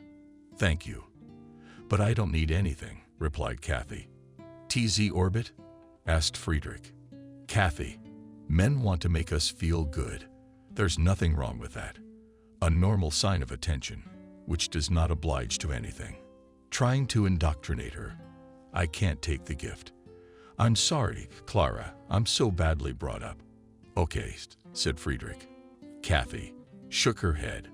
Her gaze was so unbreakable that Slaga waved helplessly and plowed out of the car. But immediately Kelly ran up to the car and began to coax you. What are you hiding? Let's at least go and see the goods. Kathy realized she was holding up the group. She got out of the car and headed into the store with everyone else. The windows shone for left many bottles with gold stoppers, colorful boxes, tastefully decorated with amazing artificial flowers. All this delighted and charmed the women. Friedrich asks what you want to buy. Turned Clara. Nothing. And please do not address me with such questions again. Friedrich silently and coldly walked beside her. Kathy took a glance at the store and went outside. Kelly and Clara came out with happy faces. They were discussing something animatedly, carrying brightly colored packages. Look, we have real French perfume, Kelly said excitedly. I'm glad you found gifts to your liking. Kathy smiled back. There was no envy or resentment in her eyes. The group crossed the street and headed for the grocery store. Friedrich walked beside Kathy. He pushed the cart in front of him, from time to time, asking you, what I want to buy, I don't know. Looking at the sausages and hams, at canned fish and vegetables, shrugged. Then Friedrich began to put supplies of his own taste into the cart himself. Also calmly passed by confectionery. Only in the fruit department she could not resist. Stopped, pointing with her hand to grapes, peaches, and bananas. Gut. Rejoiced, Fry began to fill the cart with fruit. Their car was rushing along the highway. Kathy glanced at Friedrich's hands, which confidently controlled the car. She looked ahead at the road, but with a corner of her eye, she still watched his face, pleasant and concentrated. We stopped near a small restaurant. The group entered, sat down at a table in a deep, cozy alcove, where they were invited. Music was flying, where they could relax and talk. Kathy was seated next to Friedrich. To her right sat Clara as a translator. Pour champagne. The first glass to the women. Carl said a toast. Kathy clinked glasses with Friedrich and other participants of the feast. She bought wine and snacked on chocolate. I didn't feel like eating or drinking. It was nice to feel that there was a man sitting next to her who was looking at her lovingly. Something had finally shifted in her heart. A sudden and young feeling came over the woman. Friedrich is a good man. I've been his friend for a while. I whispered in his ear, Kathy, Clara. But at that time, he was just getting a divorce, and I needed to get my life together right away. So I latched on to someone else because he was single. And you're still on good terms with Friedrich? Yes. What's the big deal? We didn't fight. I just made my choice. How nice for you and Helmut. But I still like Friedrich, she admitted. How did you get to Germany? Asked Kathy. I came here legally from the Russian Germans.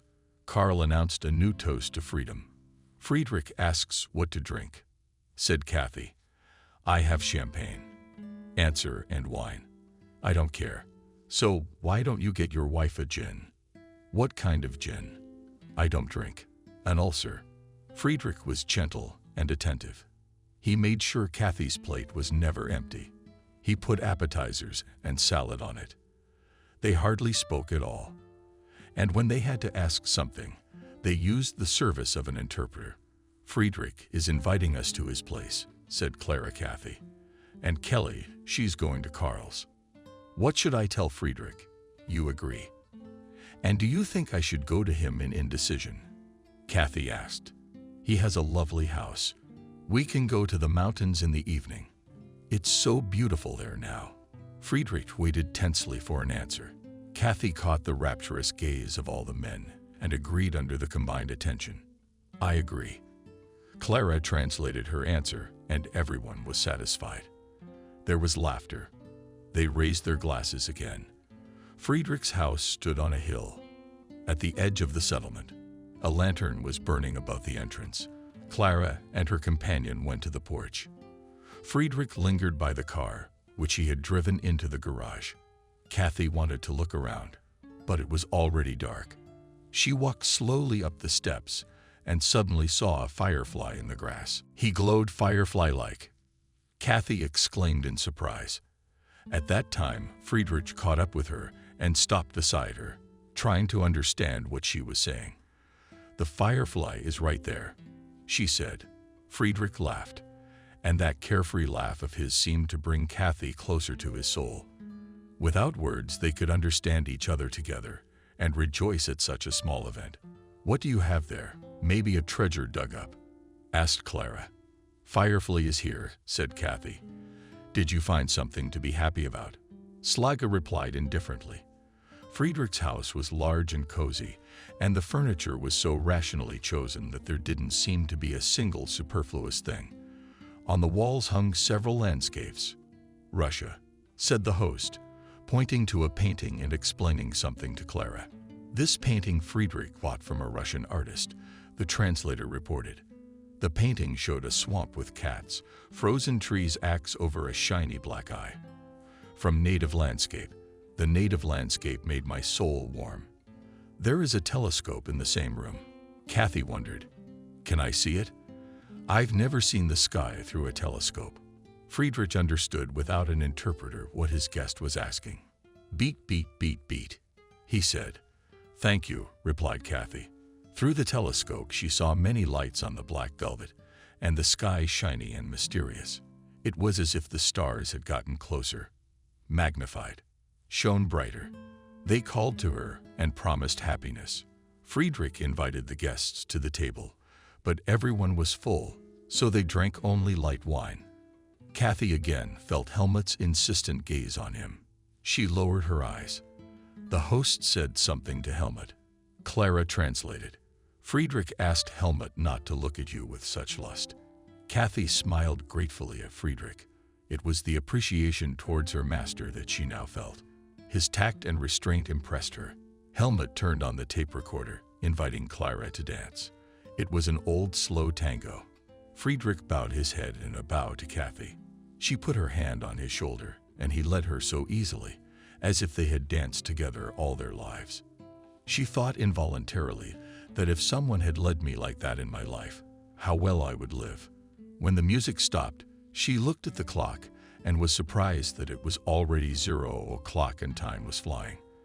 I didn't notice how the day flashed by either. Thank you all very much. I felt relaxed and good with you. Please translate, Dahlia asked. Friedrich kissed his guest's hand gratefully.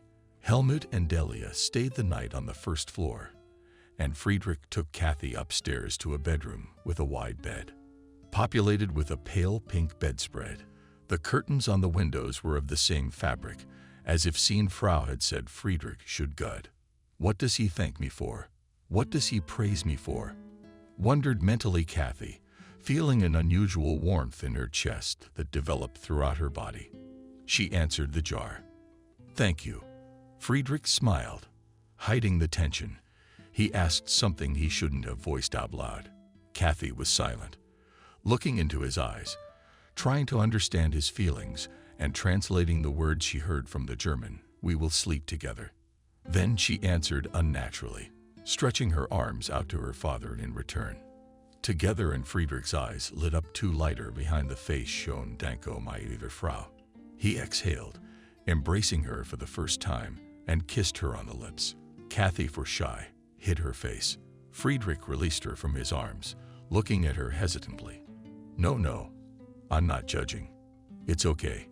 Kathy thickly mouthed a quick Kathy and asked for a shower. When she came from the bathroom and sat on the bed, she didn't know how to act. I picked up a magazine, started flipping through it. Well, she was brooding and staring at one point. Maybe pretend to be asleep. Why? I like him. When I got married, I wasn't interested in any man. Suddenly, it's as good as it was when I was young. A cautious knock on the door brought her out of her daze. Come in. Kathy invited her in. Friedrich appeared on the threshold with 2 glasses of wine on a small tray. 1 glass handed Kathy offered to drink. Thank you, Danko, she replied. Friedrich sat on the edge of the bed, sneered with his glass with Kathy, said a traditional German toast. All the more reason to be well, she replied, tasting the wounds with the pleasant flavor of wine.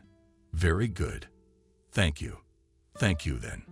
I am happy. You speak our language. Why didn't you admit it before? I memorized a few words. Kathy drank the wine slowly and looked at Friedrich. The wine is wonderful good, she said. You are wonderful, Friedrich replied, taking the empty glass from her hand and kissing her hand. His lips moved down the forearm of their neck with kisses, finally rose to her chin. A hot wave of wine flooded the woman's face groggy, but turned on in her head, and she lunged toward him in the heat of oblivion. Kathy felt next to Friedrich's big heated body and whispered helplessly, I'm afraid of pregnancy, afraid of baby. Baby and baby. Hurry up and get married. Friedrich laughed, substituting her for himself. In the morning, Friedrich treated the guests. Everyone drank coffee with scones and sandwiches. What are the plans for today? Slaga asked. Friedrich answered her something, and she immediately translated his words to Kathy with a poorly concealed resentment in her voice. Friedrich said that he no longer needed an interpreter.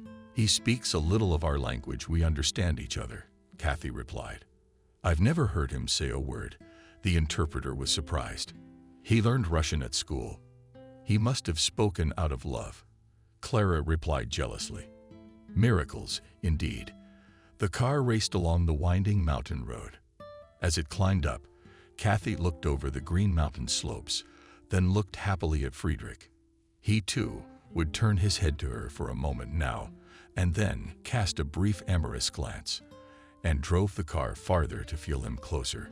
She put her hand on his knee, his face lit up with a smile. With one hand he drove the car, and with the other he put his hand on Kathy's arm, and tenderness overflowed in his soul. They stopped near an old stone church, Orthodox. Asked Kathy.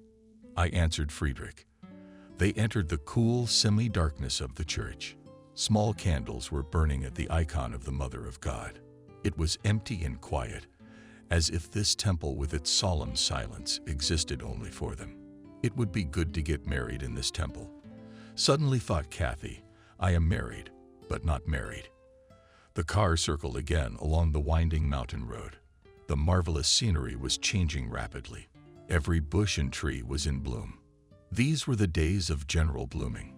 However, Kathy and Friedrich were so engrossed in each other that they wanted to hide with their happiness in a quiet place from the world. They were taken in by a small restaurant. Stone, not stucco, on the walls of which were decorated with deer antlers. Each table was screened off from the neighboring table, and the bold partitions gave the impression of a quiet corner like a cave or grotto. The waiter brought soft drinks, game, salad, and fruit to the table. Kathy didn't want to eat. That had only happened to her when she was young, when she had reached the feeling of falling in love. She realized with pleasant surprise that she was in love and looked into Friedrich's eyes. He was happy. There were two warm fireflies burning in his eyes that expressed love and tenderness. Friedrich embraced the woman and kissed her. In the evening, they sat in Friedrich's study on a wide sofa. Kathy leafed through numerous color albums with reproductions of prints and paintings by famous European artists. How rich is this? The woman said enthusiastically, pointing with her hand at the albums and books. You are the wealth, and this is all yours. Friedrich smiled and kissed her. It's all mine. No, I only want you. My father loved the Frau from Russia. Your father was in love with a Russian girl. So what? After, she was taken to Siberia, and they never met again. Friedrich reached over to the shelf, picked up a large German-Russian dictionary, started looking for the right words. You, be my wife, he asked. Officially, I'm married. I tell my lawyer not to do anything. You will be our wife. Yes, I understand. Mine or Frau, my sunshine. Thank you, Friedrich. You brought me back to life. As a woman, I was dead. I cared only for the happiness of my son and granddaughter. You don't know, I'm a load of babysitting wisdom. You're my little girl, laughed Friedrich. And Friedrich, all you have to do is laugh. I love them, I love them. I love you, quietly she answered. Only I'm scared. 3. That this fairy tale of ours will one day suddenly end. Because we belong to different states. Now I know what paradise is. It's when two hearts in love meet. Friedrich said something. She did not understand, stopped him at half a word with a long and greedy kiss. Monday morning, Friedrich himself brought Kathy to the gatehouse. They said goodbye tenderly and lightly with the hope of meeting again soon. Thank you, Friedrich, for everything. I'm happier now than I've ever been. See you at the bank. My beautiful Frau. Love you. Kathy hardly got away from Friedrich and went to the gate. She looked back. Friedrich stopped at the car behind Kathy and Friedrich. Both Cindy and Lisa were watching from the office window. They were conversing in German. Those Russian catfish. Soon all our men will be taken apart with anger and contempt, said Lisa. He seemed to have a real crush on her. Not without envy, said Cindy. He's a man of integrity. And judging by the car, wealthy. Men have a stronger penchant for sex than prudence. Soon you won't find a real pure German all over Germany. The odds will be stacked against them. Everyone should live carefully, Cindy objected. Let everyone live where he was born. Then there will be order. Lisa said that mixing blood is a useful thing. These Russians themselves don't color our breed. I'll do everything I can to get her rejected. Kathy brewed coffee in the cafe, preparing the tables, smiling at her thoughts. Cindy entered the room, stood and watched, and afterward Mademoiselle said, "Do you know how to eat well?" "Good afternoon." "Yes, I agree," nodded her head Kathy. Come on. God willing." Cindy poured herself a cup of coffee, drank and lauded the delicious coffee. "Delicious. Maybe when you get married." "No, ma'am. I'm already married," replied Kathy, trying to stop the unnecessary and empty conversation. "I have the tables ready. May I go now?" Yes, please." Kelly entered Kathy's room and from the doorstep asked how you were not disappointed. "I fell in love like a girl in my 20s. "Good for you. That's the way to live." "Carl said that Friedrich likes you too. We went on a business trip to Berlin for 3 days. Friedrich didn't say anything to me. He didn't know they'd been unexpectedly sent there on something urgent." "Did you have much success?" "Friedrich is thinking of a plan to take you in. He told me he'd consult with his lawyer." "I can hire a lawyer." "You don't need to," Kelly argued. "One here invested so much money in a lawyer. He didn't want to go back to Abkhazia, but he was turned down anyway. Friedrich has his own lawyer. It's more reliable." "Kelly, but I'm married. I asked my husband for a divorce. How am I supposed to tell him that?" "I explained to him very simply that you have to get a sham marriage to stay here." "I'll think about it." "There's nothing to think about, nothing to put off. Let's go now." Kathy was dialing her home phone number. Her fingers were shaking. Kelly stood nearby and encouraged her friend. "Calm down. Get your head together. Just say it head on. It'll be easier and more likely to be true." My soul doubled in size, but it was necessary to overcome herself and pretend that nothing had happened. She heard her husband's voice on the phone. "Hello." "That's what I said, Kathy." "Oh, hello. Some friend of yours called, but she didn't explain. I'm guessing it's Christina. I haven't heard anything new yet. Everyone's alive and well. Will you be released soon?" "I don't know, as long as I'm working. But it's not money. It's tears. It's pathetic.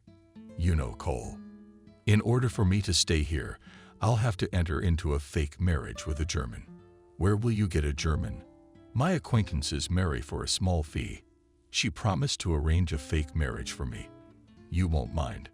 Do whatever you want. But to do that, we have to get a divorce." "Divorce? I'll call you later and let you know what to do. Hijack and kiss Kara." Kathy hung up the phone and said ironically, "Got a marriage license from her own husband to marry Friedrich. How do you like it?" "It's fine. Did you get what you wanted?" "Happy?" Kelly stated. "You know, when you get down to it, my marriage to Sam has been a sham for a long time. We lived and put up with each other. There was just nowhere else to go." "When did it start?" "When he came home from work. He even named his granddaughter after her. Thought I had no idea." "Kathy, you're so poor. You got one Friedrich left," said Kelly. "I didn't have anyone else." "Did you forget Benjamin?" "Don't give me Benjamin." "I'm kidding. Benjamin was taken to jail, caught stealing." I warned him so many times." "Too bad for the guy," Kathy said regretfully. "It would have ended this way sooner or later. Such is fate." Kathy waited impatiently for Saturday. She was learning German phrases, preparing tender words for Friedrich.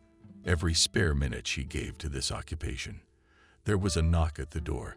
Kathy opened the door and saw the servants. "Mrs. Kathy, have you received a refusal? You must take your things and move out."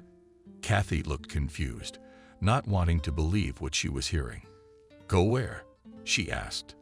"It's not for us to decide." "Mademoiselle, I can't just leave. I have to make a phone call to consult with Friedrich." "Mrs. Kathy, it's time to pack quickly." "No, I'm not going." "What's the hurry?"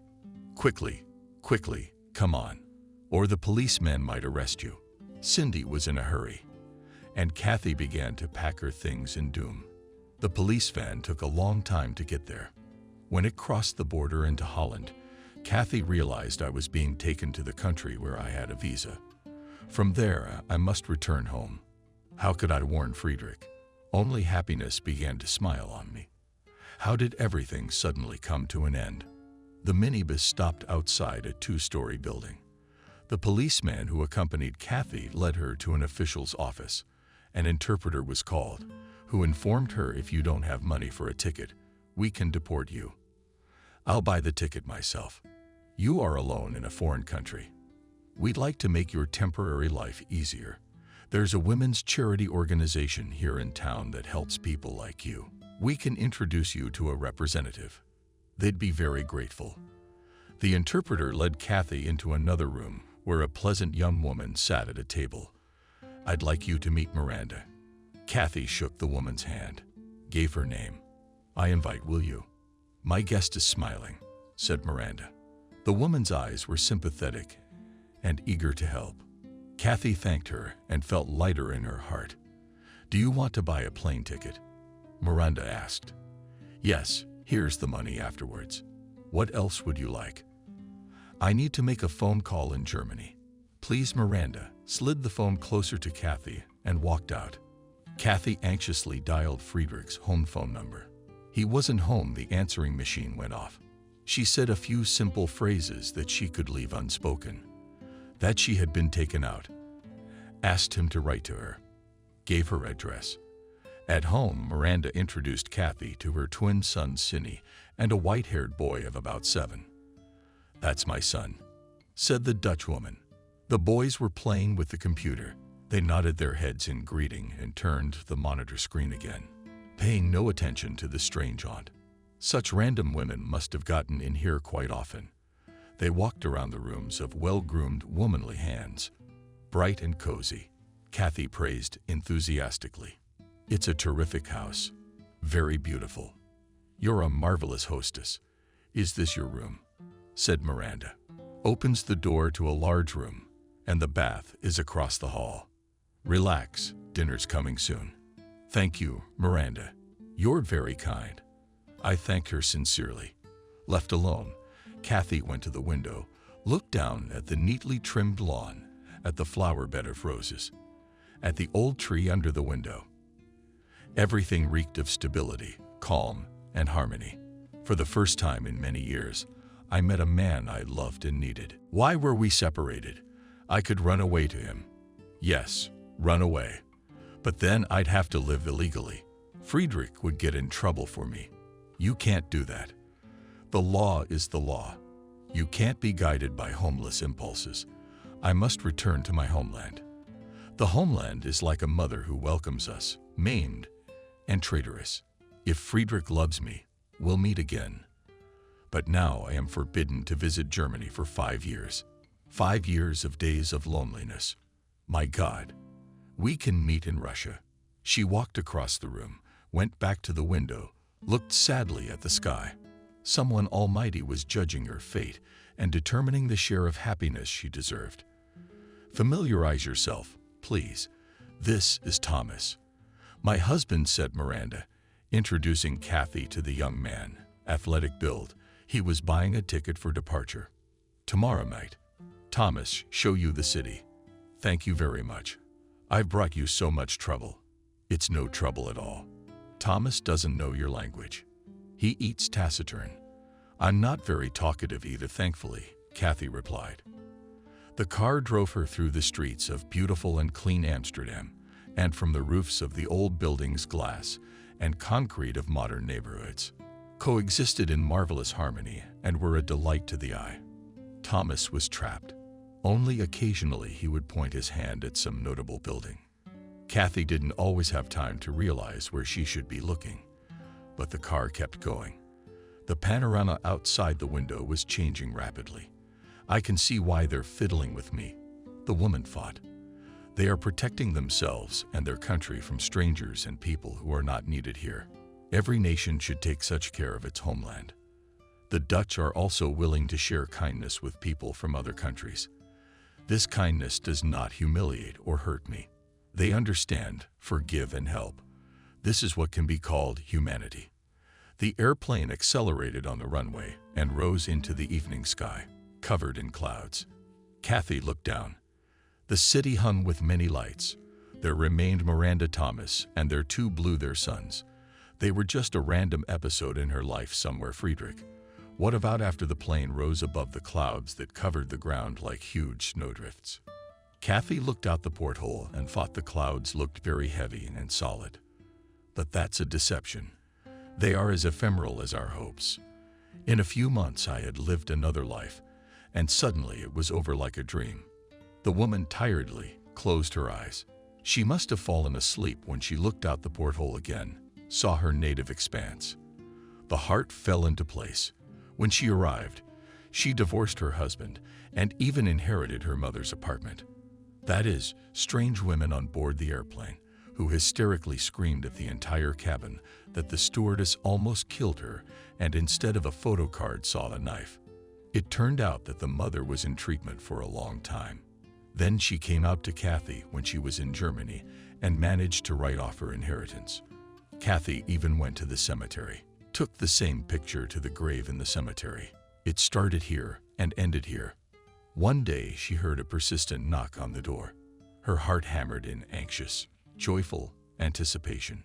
She opened the door and behind her stood Friedrich with a bouquet of fire lilies. Subscribe and click the bell. Nancy left the school. Peter walked beside her, as usual. "But why are you leaving today?" "No, I guess I can't." Clara said she had to weed the potatoes. Nancy sighed. Ever since her father had brought that woman into the house, Nancy's life had been a living hell. Clara had looked for gain everywhere, and of course she had found it. Father worked in town a week there, a week at home. The week he was home was easier, of course. But when he was away, it started. The first thing, the stepmother decided to expand the vegetable garden and increase the number of livestock in the yard.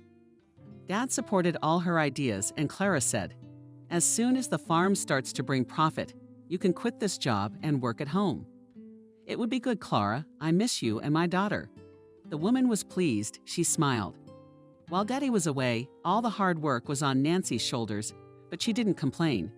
She really wanted Daddy home too. Clara went to the market every 3 days. Nancy didn't know how much money she made there. But it must have been pretty good, because after a year, Daddy quit. The girl thought things would get easier, but it turned out to be much worse. On the first day, when the father was free at dinner, Clara said, "From tomorrow, we start building a new one. I've already ordered the material." "Clara, why is this stable only 5 years old?" "Well, this one's not going anywhere. There'll be an extra one." Father just sighed. Lately, they had only numbers instead of love in their eyes. Then he built a stable and a barn and a chicken coop. But Nancy began to notice that her father smelled more and more of drink. And there was such sadness in his eyes. Clara shouted she could warm him with a broom, but he kept drinking milk. Very soon, all the hard work again fell on her shoulders because her father often could not do anything. The village grandmothers sighed. Such a man was ruined by his rubles, not a woman. Clara knew exactly what was being said about her. She argued and fought, almost throwing herself at everyone. Pretty soon, people in the village didn't even say hello to her, and she didn't care, to tell the truth. She didn't take anything from anyone. She earned everything herself. All the alkies and idlers, let them bite their elbows in silent envy. "Peter, you're not going to win a gold medal anyway." Nancy waved her hand. "Why do I need it, this gold medal?" "To put it in my room and admire it." "You wanted to go to college, didn't you?" "Who's going to let me go to that institute?" "My father on his hands and knees. Every day on the farm is huge." She sighed. Peter looked at her in amazement. "Nancy, what's wrong with you? You're out of your mind. You're the best in the whole school."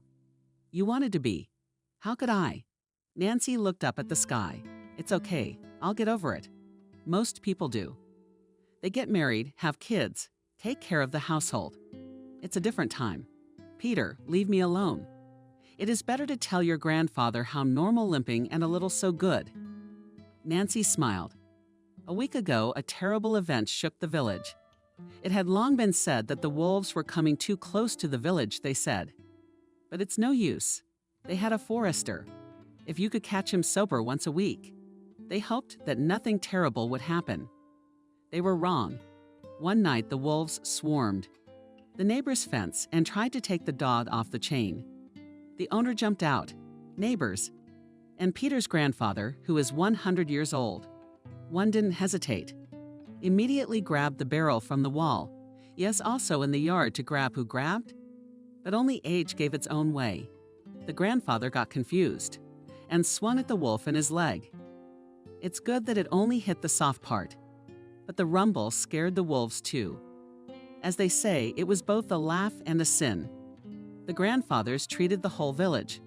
Peter had only his mother and grandfather, so there wasn't much wealth. Everyone carried something tasty or useful to Grandpa Nick, who sacrificed himself for the sake of the rescue. Only one family was left out, and that, of course, was Nancy's family. Clara immediately said, well, if a man is a fool, it's forever. There's nothing to jump around like a young man at that age. Papa was as usual under the influence, and Nancy wouldn't even try. She was never listened to at all. You told your grandfather to correct himself. Listen, Nancy, which field are you going to weed? The farthest one, the one behind the village. So let me come and help you. Don't, Peter. No need. Don't you have your own things to do? Nancy said she realized that Peter would come and help, and they could spend the saved time on the river. And it made her so happy. And it appeared that you were all with Peter and 3 horses. You'll be on the street in no time. If you were a person, you'd be a country bumpkin nobody needs. Wouldn't you look at normal people?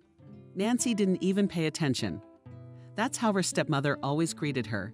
Not Peter, not Peter, not Peter, not Peter, not Peter, not Peter. She'd think of something else. No matter how Nancy arrived, she'd be bombarded with accusations from the very doorstep. What she's hiding? Your daddy dragged your drunkard around on his back. Your back is gnawing at you too. Don't even think about it. Don't forget you're on potatoes. I remember about your potatoes. Nancy couldn't hold back any longer. She wanted to shout and stomp her feet, but she realized that the task would then fall on her head even more. Why is she mine? Are you guys eating with your daddy? Or maybe you eat air? Clara put her hands to her sides. Nancy realized that a scandal was about to break out, and it would look like a one-actor play, so it wouldn't come to that. She decided to take no offense and go straight to the field. Quickly, she changed her clothes. As Clara positioned herself and stepped out the door, she was already on her 3rd furrow. When did Peter show up? Not alone, but with his grandfather. Good health and truth. Hello, Grandpa Nick. How's your leg? What's it going to do? She walks more out of habit than anything else. She's long forgotten what pain is. Why is it walking and not like this in this heat? And what's the use of weeding it? We'll be digging soon enough. Nancy sighed.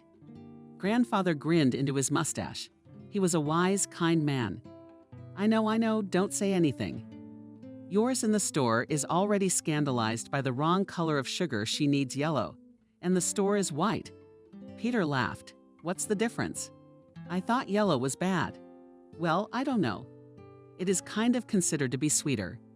Grandfather sat down on the grass, looked at his grandson. Why don't you get up and go help the girl? Peter stood next to her, and they started pulling the grass with fury. Soon I smelled smoke. Grandpa had built a fire at the edge of the field. Dropped some potatoes from behind his sinuses, took out cucumbers, tomatoes. When there was less than half left, he called them over for a snack. Nancy had never had such a good meal. Obviously, of course, it's just potatoes. But how delicious. In general, in the company of Grandpa Nick and Peter, it was so homely, so nice and quiet. I knew your stepmother when she was a girl. That's why she doesn't like me so much. She's from a good family. Her father's a hard worker. Her mother killed his wife, and she's already driven one man to his grave. But she didn't get anything from the big farm. Her sister came to the funeral, and it turned out that the house and everything that belonged to it belonged to her. Only that Pebbles didn't tell her about it. In general, the stepmother lost everything. Then she stuck to your father. Nancy stretched out thoughtfully.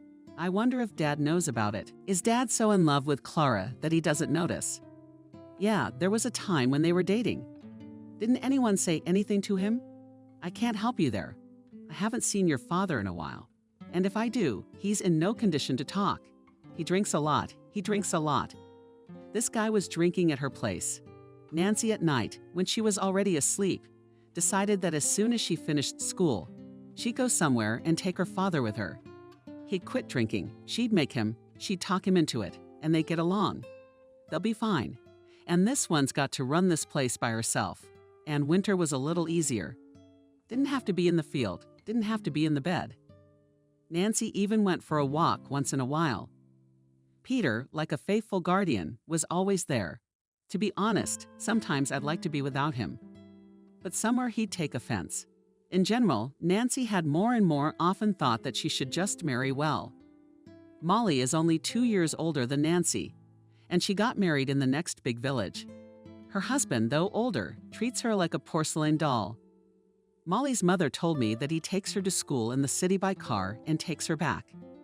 Not only does he have a car, but he doesn't let her study. If Nancy could find such a man, she'd marry him right away. Is Peter going to find a new subject in her life? On the other hand, Nancy realized that such luck was not common. Spring had come. Graduation exams loomed ahead. And what? And Nancy didn't know yet. There was no talking to her father about it, but her stepmother, much less what she would tell her. And also, understandably, well, something had to be done. So Nancy made up her mind, choosing a day when the stepmother was in a pretty decent mood. Nancy sat down at the table in front of her. Clara. Yes, she took a break from her calculations and looked at Nancy. That I should talk to you. The stepmother put aside the papers. Her face was serious. Well, let's have a talk. Nancy could see that the stepmother knew exactly what the conversation was about. Graduation is coming up. We have to apply somewhere. The stepmother grinned, not very friendly. We're somewhere else? But to the place where I'm going to study. The stepmother grinned and said, Will your daddy, or will I be someone else's aunt? You realize that my relative is of no use to me. Nancy blushed. Of course, there was logic in her stepmother's words. Her father had long since given her the finger. But what should Nancy do? You realize, Nancy, if you don't help with the chores, I'll have to hire a man. And that's a lot of money.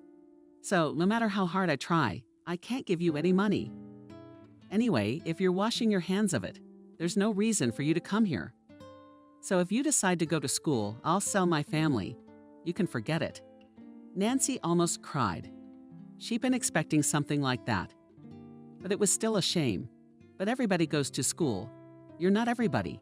You're in a completely different situation. Am I wrong? That's it. I think I've explained everything clearly to you. The stepmother got up and walked out. Nancy burst into tears. It's exactly as she thought. She's going to rot in this village like this. For a few days, Nancy walked on her own, not her mood. She even decided she wouldn't go to the prom. Peter was so annoying that there was no energy. One day, she came from school, sat on a bench in the yard, and sat in the barn. She heard a rustle. Strange. Stepmother left for the market in the morning. How'd she even get her driver's license? She bought herself a car, an old Jeep. She's been going into town a lot more often. Who's there? The girl carefully stood up, wanted to go to the door, but it opened by itself. Her father's head appeared. He was very drunk, and it was immediately obvious. Nancy sighed bitterly. Nancy doesn't have this one. And then Nancy was so angry that tears sprang from her eyes. What's it to you? Who's here? Who isn't? You can't see anybody anyway. You don't care about anyone but yourself. Dad, why do you hate me so much? Giving me to someone else's aunt.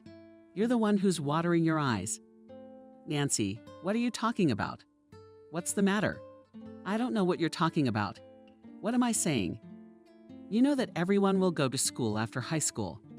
Your daughter will continue to clean cow's dung because Grandma doesn't want to do anything. He's more interested in drinking every day than thinking about his daughter.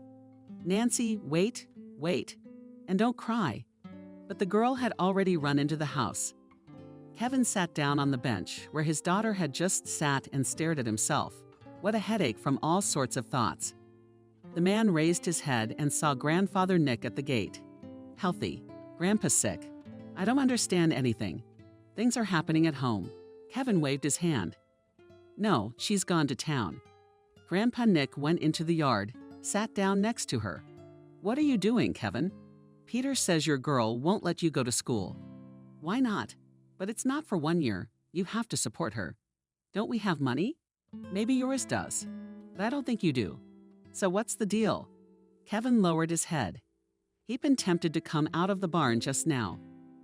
Nancy had heard her father and Clara talking in the kitchen that evening, talking rather than yelling and arguing.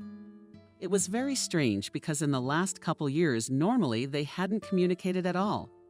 The girl tried to listen, but she couldn't make out the words. Half an hour later, Clara stopped by. Nancy, an idea how about us? The girl came out at the table, sat her father. He was gloomy. Clara pointed to a chair. Sit down. Nancy sat down. She looked at her father in amazement. Apparently, he was sober. Nothing to say. Stepmother. Nancy, your daddy swears he won't take another drop in his mouth. And he says he'll work 3 jobs just to keep you in school. And I can agree to that. But on one condition, if your dad gets drunk once, you drop out of school. Nancy agreed to everything. She realized that the most important thing was to get out of here. Then she'd figure it out. Maybe get a job, maybe something else. Nancy was already dreaming of a very different life. She didn't really know what it was like to live in the city. And to be honest, she didn't know what she'd do there all day long. But she wanted it so badly. A few years went by. Nancy had just gotten her paramedic's diploma and was about to get a job. She had a young man she planned to marry in the future. True, he wasn't a star, but he was a city boy. And he had an apartment, but he lived with his mom. But that didn't frighten Nancy. She was determined to be a good daughter-in-law. She had little contact with her father and stepmother. She went to see them once every 6 months and tried to get away as soon as possible. Nancy, there's an emergency phone call for you. The door of the dorm room opened, and Nancy saw the janitor on the doorstep. It was strange. Usually she was very reluctant to have any of the residents on the phone. Nancy walked out of the room. First she walked, then she ran. The receiver was on the table. Hello. Hello, Nancy. It's Andrew. Yes, Andrew, I'm listening. Here's the thing. Well, Nancy's dead. Yours were going to the city. Something apparently happened to the car. They flew into the ditch. There's a tree there. You need to solve everything here. Nancy dropped the phone, then slowly settled on the floor. How come? How come? Someone handed her some water. Someone helped her into a chair. Nancy sat at the head of the table. Some of the neighbors gathered around the table. What grief is not old? He would have lived and lived. Yes, if he took a man to his senses. Even Garika began to restrain her, they said, and she somehow became calmer when he stopped drinking. A woman needs a real man, not a body. Nancy heard through the fog, but only one thing was going through her head. What to do now? When everyone had gone, Nancy began to wash the dishes. There was a knock at the door. Who was it? It was Peter. Nancy hadn't seen him in a long time. Probably the last time. How did he get into the army? Hello on the walls. Hello, Peter. I don't recognize you. And it was true. Peter had matured from a tall and gangly man to a sturdy, tall man. Peter, where are you from? Yes, I came to see my mother. She said you're here to drop by. Peter sat down at the table and looked around the kitchen. Well, it's you. I'm sorry for your loss. Thanks, Peter. She finished cleaning up, looked at him. Would you like a drink? Let's sit and remember Uncle Kolya. And his Clara, too. He was a man after all. Nancy put some sandwiches, a bottle, and a shot glass in front of him. Don't you have one for yourself? I don't drink. You can't drink. They're not strangers to you. Have a little drink and you'll feel better. I'm telling you. Nancy sighed and put down another shot. She tried it with the girls in the dorm, but it hadn't worked. Nancy, it didn't taste good. Nasty. You haven't smelled it. Drink as much as you can in one gulp and don't breathe. Pick a snack or some compote. Nancy did just that. The aftertaste wasn't great, of course, but it wasn't as bad as before. And after a few minutes, she felt her muscles relaxing, getting lighter. So let's do it again. Come on. Nancy woke up with a wild headache. She had absolutely no memory of going to bed last night. I turned my head and was amazed. Peter was sleeping next to me. Shit. What a funeral. She was out of her mind. The most frustrating thing was that she couldn't remember anything. Peter. He moved and turned to her. Nancy, but you're a fire. I tell you, you should drink more often.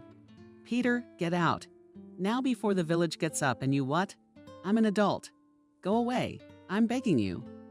Nancy didn't know what to say, so she blurted it out. I have a fiancé. Peter's eyes narrowed. A fiancé, you say? Why'd you jump into bed with me? Yeah, I'm the one who jumped into your bed. All right, I'll be right out. Peter got off in 2 seconds and walked out. Nancy cried. She didn't want to. She didn't want anything. After her childhood friend left, there was a lingering residue on her soul, as if she had wronged someone undeservedly. In the morning, Nancy went to the cemetery, sat on the fresh graves for a while. She cried, and on her way back, she saw Nick's grandfather. He was obviously waiting for her. Hello, Nancy. Hello, Grandpa Nick. I wanted to talk to you, Nancy. The girl blushed thickly. Old man, I haven't slept at all. Not at all. But I haven't slept today either. You know Peter is mine. I saw how he jumped out of your arms. He's going to town today. Mother's crying, and my heart's breaking too. He came here and promised to stay. What happened? Nancy. What could Nancy say to him? She thought that if she told him everything, all her dreams of city life, would come to an end. She loved the country, of course, but not so much that she couldn't even try to leave. And on the other hand, Peter, he had become such a city girl, her suitor was nowhere near him. Grandpa Nick, nothing happened. It was just sitting around. Nancy walked around the old man and down the path. She could feel his gaze burning her back, but she didn't turn around. 3 days later, she was leaving. She'd seen a glimpse of Peter still here, so she calmed down. Well, good, as much as she doesn't like him. And to connect her life with him she does not want. She knows him. Counting from diapers, what can be interesting in him? She's already packed her things and checked everything. What's off? What's not? Behind the household while the neighbor watches. Nancy promised to give her a young chick for it. The neighbor, the mother of the Molly that Nancy had once invited, sighed. Don't you worry, Nancy. I'll review everything. I'll do everything. Ninka will help. For the tree. Thank you. It's not easy for us right now. Molly, is Molly here, Nancy? Where would she be? She was married. You said it was fine. Aunt Kathy waved her hand. What was I supposed to say? That I got married over the summer, and there wasn't a day that went by without a beating. But I'd put up with it as long as I could. Then I had the baby in my arms. We barely fought off the bastard. Nancy was confused. Molly's life had been an example to her for so many years, and now this revelation. The neighbor left. Nancy sat down in the driveway. Nancy, that was Peter's voice. Is something wrong? She ran outside. Peter was almost to the door. Nancy, Grandpa's sick. Help me. It's the paramedic. Our paramedic's on his 3rd day. Nancy rushed into the house, grabbed the first aid kit she always carried in her bag. Didn't even lock the door, so she ran. Peter was running beside her, and he said he'd been pale in the morning, breathing hard. And at lunchtime, he got up from the couch and sat down again. I asked him what, and he just waved me off. He's not feeling well at all now. Nancy, help me. She stopped abruptly, so much so that Peter ran into her, because I'll do what I can, but you have to understand. How old is Nick 94's grandfather? He sighed like he was going to cry. Nancy silently skipped onward.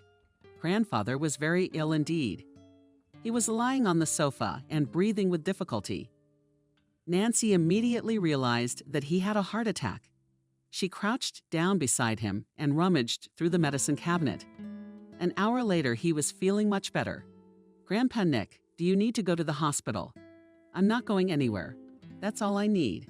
I'll die at home. Grandpa said indignantly, What do you mean, die? Get those thoughts out of your head. Grandfather grinned, looked at his grandson. Do you think that at 94 life only begins? No, grandson. Everyone has his own destiny. And it's foolish to try to cheat fate. I've had a good life. Guys, everybody who's turning 70 has already cleaned up. Nancy and Peter went outside. Peter, I don't know what to do. To be honest, Grandpa Nick's condition is not good. He's not going to the hospital. I know my grandfather. Nancy looked at Peter, realized that he really cared about his grandfather. But you say the paramedic is drinking, and I have to go. Go. Peter wouldn't look at her. Peter, but I really need to go to my new job. No one's waiting for me. It's not like I'm holding you back, and I understand. Thanks for coming to see you off. Did Nancy shake her head? No, you don't have to. Go on then. There's a bus in an hour. Nancy walked down the street. After a minute, she turned around. But Peter was no longer in the yard. For the first time in her life, she wanted to stay in the village. She walked around the yard, figured out the dog behind his ear, then sat down on the bench. What am I going to do? She sat like that, looking at her watch. The bus had long gone. And what will she go tomorrow? Talk to Andrew, tell him what prospects in the village. And there's no problem with money here. What a farm she has. Nancy didn't know whether she was doing the right thing or not, but she had to decide something. She went to bed with a heavy heart. In the morning, she decided to go. What to do here? When the bus came and she got on, she saw Peter running to his house. Then he immediately closed his eyes again. Grandpa Nick had died. She learned about it from Sveta the girl, from their village I met by chance in town. Nancy tried not to blame herself. She understood perfectly well that Nick's grandfather would never get out. But she realized what Peter thought of her.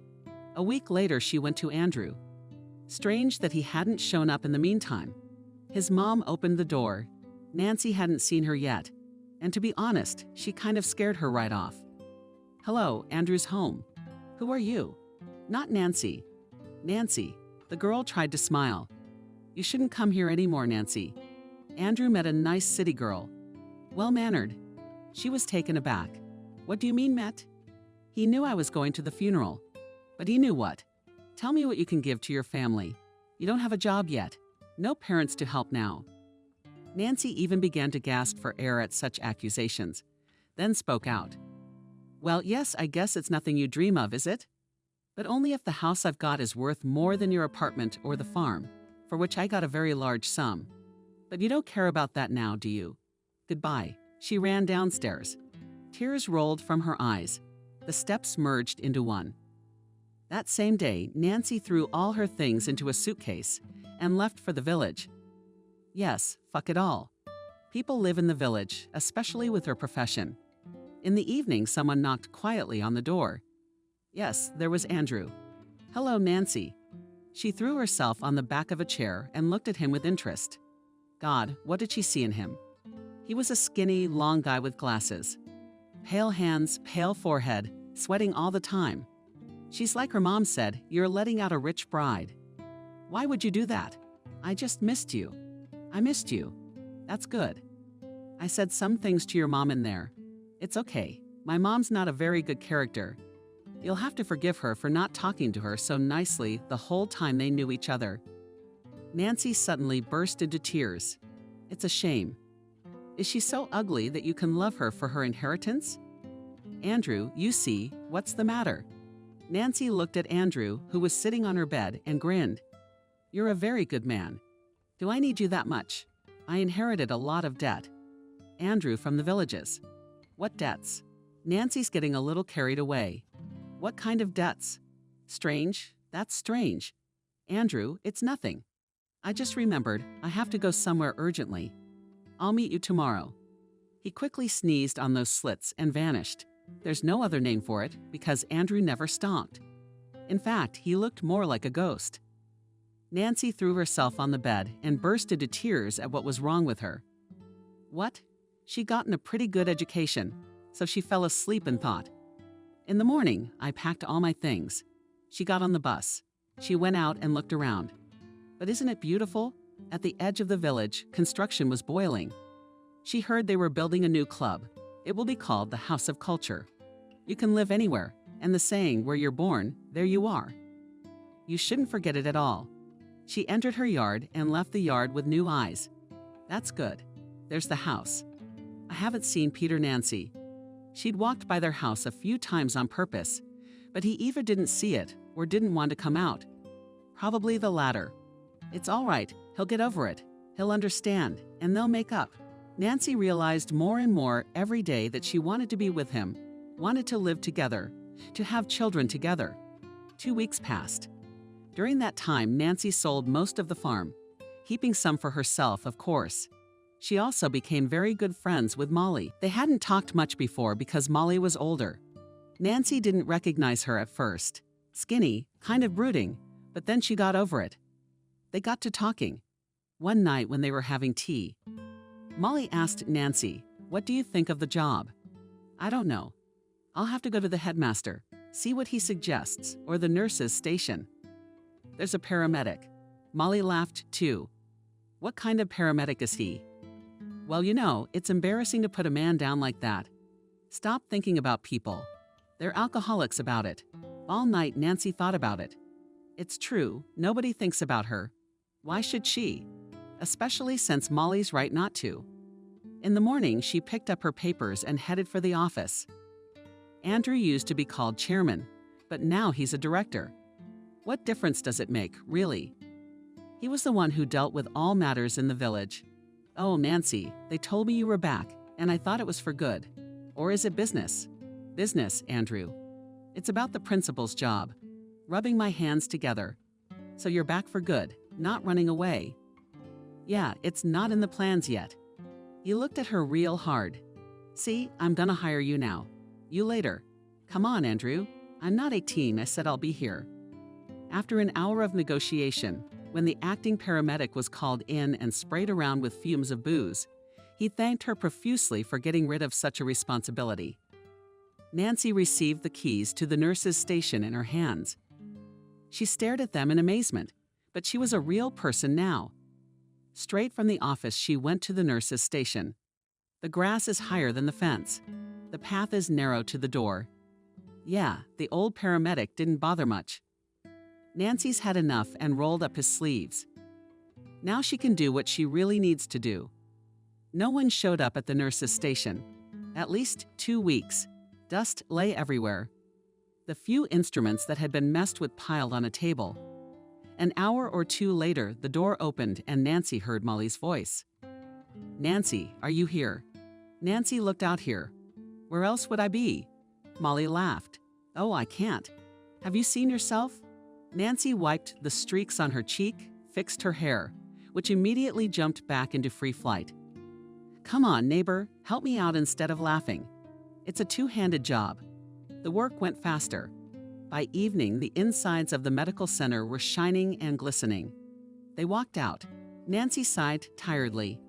"I'll have to put all this beauty out tomorrow myself. Listen, ask your mother if you can plant any more flowers now." "I will. We'll have to ask the men to mow." "I don't want to ask anyone myself." In the morning, Nancy got up early, gave her a cow, put her out in the herd. She was immediately surrounded by the village women. "Nancy, is it true you are a paramedic now?" She smiled. "Isn't it true? And that every day you will work and even come like that." Today she put on more orders. "And from tomorrow, you're welcome. Just think, just a little while ago you were a girl running around, and now you're a doctor. It's crazy." Nancy, it was nice to hear all that. She was starting to feel proud of herself. I mean, what did she need in that town? She's got everything. A big house, good money, a job. And if she works hard, she'll get a lot of respect. And then maybe Peter will hear about what she's like. And he'll come to her. Nancy realized that they were adults, that they could talk. But she knew Peter well. He wouldn't be the first to talk. On the first day that the nurse's station was to be open, Nancy, before she reached it, saw a crowd of old ladies outside. She realized perfectly well that today she would have an exam. There was no other way to call it. And of course, everyone got sick all at once.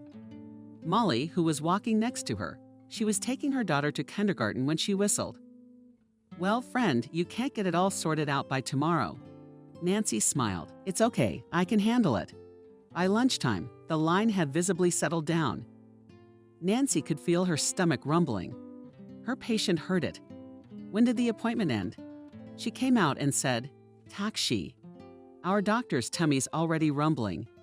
Give me some tea at least, girls.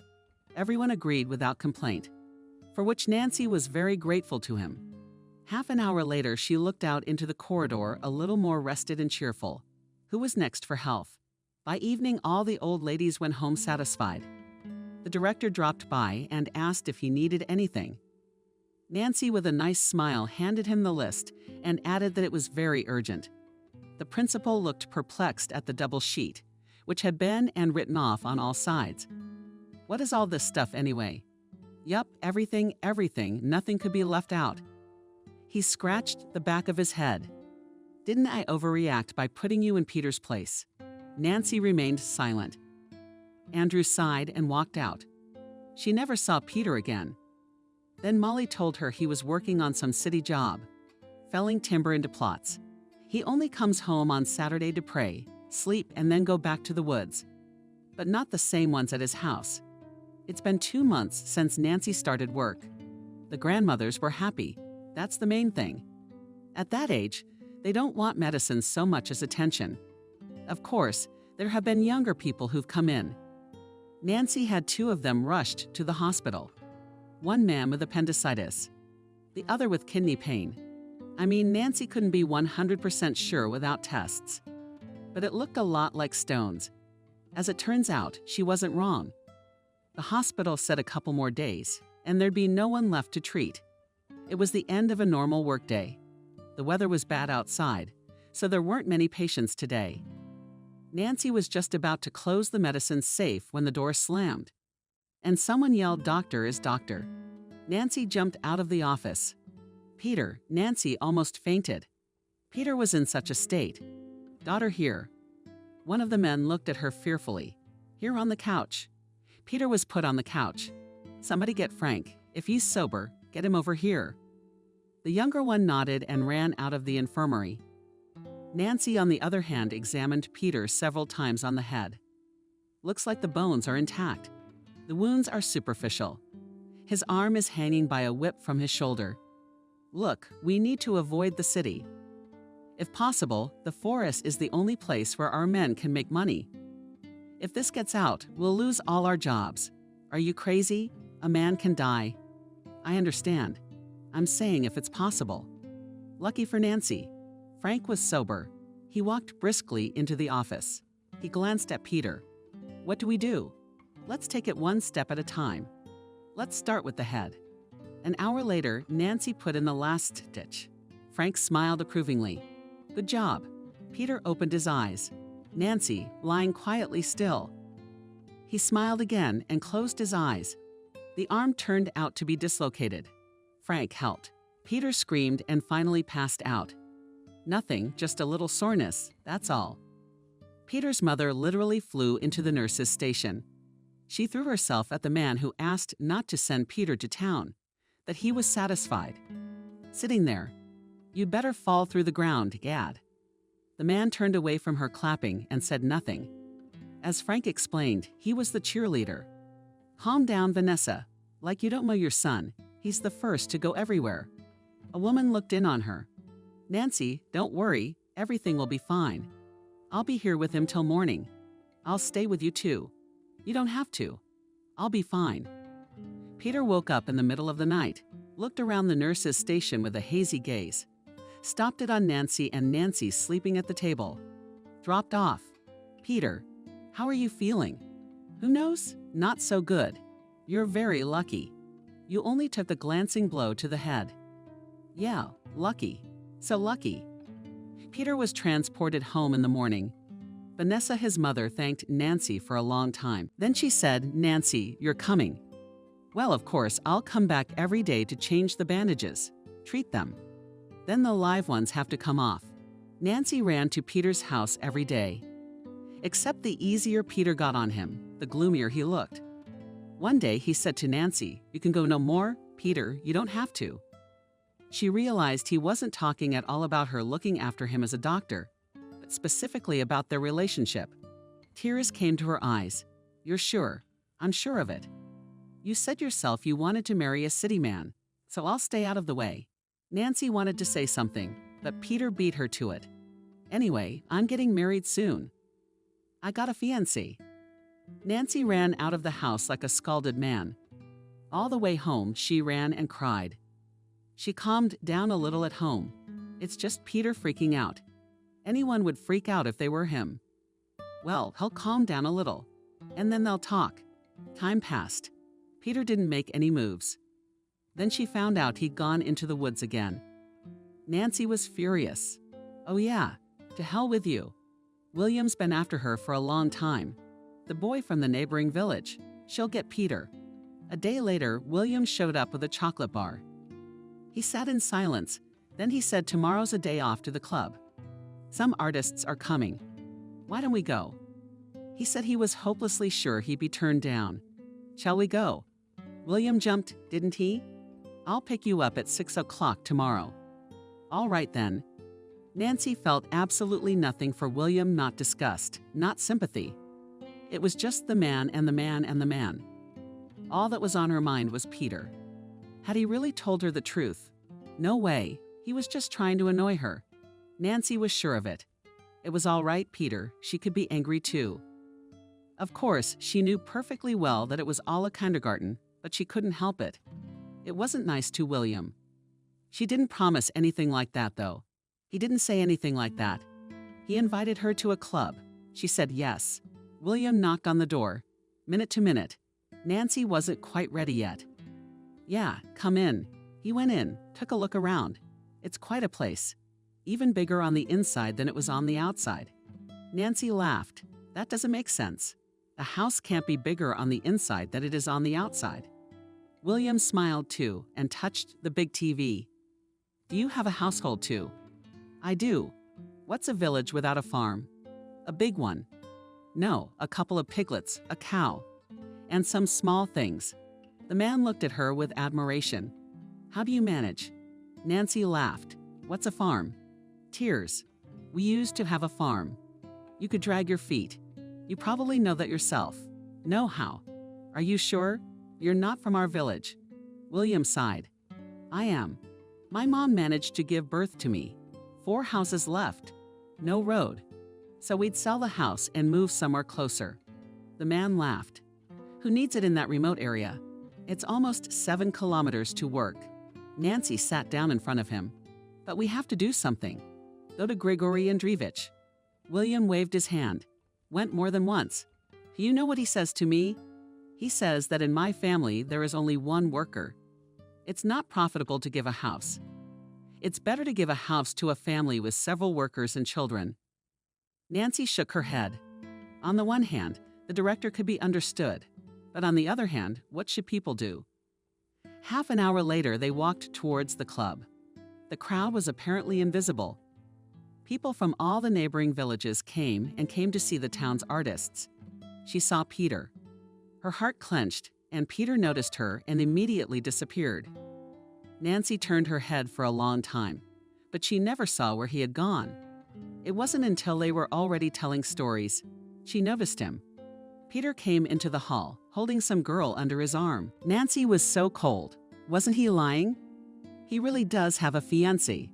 The mood was ruined. She didn't see who was performing there, what was being sung. She just sat there staring in front of her. She clapped when other people clapped. After the concert, there was dancing. She saw Peter dancing with the same girl. There was only one thought in her head. She had to talk to him. Tell him they are both wrong. Peter pressed the girl very tightly against him, and she cried out. And then Nancy laughed, even felt sick. She grabbed William by the arm and dragged him to the dance floor.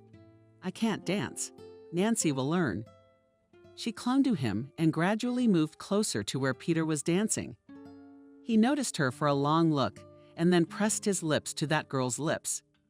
Nancy had nothing to do, and she immediately kissed William. The guy's eyes popped out of his forehead in surprise, and Peter was gone. How long did Nancy keep looking for him? But she never saw him again. William, I'm going home to the wall. How I think we are. That we have neither we nor we. I'm tired and sleepy. Can I at least walk you home? No, you can't. I just want to be alone. I see. Nancy realized she was being undeservedly rude to the guy, but she couldn't help it. She walked down the street, It was quiet, nice. Occasionally someone's dog would start barking, but they quickly calmed down. Nancy went to her wicket, sighed, pushed it open, and fell into someone's strong arms. What a bird. Peter, did you scare me? It's gonna happen. Peter smelled strongly of booze. Are you drunk? Go home. No way. How am I supposed to go home when you've been tailing me all night on purpose? Peter, what's wrong with you? He held her and wouldn't let go. Then he looked at her. I missed Peter. Nancy got scared. Peter, please go home. He picked her up in his arms and carried her towards Sarajevo. Peter, please don't, please, you don't have to be so loud that a respected paramedic is caught doing something indecent. You and I are about to engage in some very indecent activities. Peter. She resisted as long as she could. But Peter wasn't rude, he was just persistent.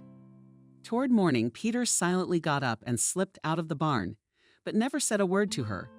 Nancy had so hoped that now they would all finally talk and work things out. She could see that he cared for her. He's just made up his mind about some nonsense for some reason. But it's all right, she'll go and talk to him. And all day Nancy lay on the sofa. Decided to give herself a real day off. She slept in. Got up in the evening, made a salad, and collapsed in front of the TV again. The next day, almost as soon as Nancy got to work, William showed up, holding a bouquet of asters that grew in every yard, a solemn expression on his face. Nancy, how have I missed you? Nancy cocked an eyebrow in surprise. Then she remembered how she behaved with William, and blushed. It wasn't really his fault. She and Peter had brought him into the game. William's not very nice, but no. But my mom's expecting us for dinner tonight. The principal has authorized the car to be taken after work. Nancy had just gathered the strength to reply as the door swung open. Standing on the doorstep was Molly. Nancy, their Aunt Vanessa bad. Petkin and Mama went quickly. Nancy grabbed her suitcase, threw it to William. You'll see for yourself later. They almost ran the distance to Peter's house. Molly told stories along the way. Peter was leaving in the morning, she and her mother. They had a long argument at the gate. And then Peter ducked into the car and drove off. Where did Nancy go? Where? Where to work? I don't know where, but apparently for a long time, because she had her suitcase with her. Aunt Vanessa sat on the bench with her head bowed. Mom says she thought she was crying. But she just sat there and sat there. So she ran to her, and her eyes were closed and her lips were white. Nancy Chegal was almost on autopilot. How could it be? How could he just pick up and leave? What about her? She refused to believe that Peter had run away again. Well, it can't go on like this forever. Aunt Vanessa really wasn't well. She tried to say something, but Nancy could already see that one side of her face was twisted. She gave her a shot, then another. Molly, run to me, call an ambulance. Say stroke. Tell them I asked them to call. There's a number taped to the phone. And Molly looked frightened at Aunt Natasha and rushed to the station. There at the gate stood a confused William. What's there, Nancy soon? What Nancy? A man is dying there. Molly waved her hand and rushed into the room. By the time the woman was taken away, there was a crowd outside her house. Molly, look after mine today. I'll go with her. Sure, Nancy, no problem. But what about you? Figure it out. Andrew's here. Go, Nancy. How's the freebie? Call me at home. I'll send a car to pick you up. Thanks a lot, Andrew. Nancy stayed in town till morning. Toward morning, the woman started to feel a little better. But you're a medical professional. You must realize it's too early to make any predictions. Let's hope the woman is a country woman, a sturdy one. Nancy looked at her watch. She was catching the first bus to the village.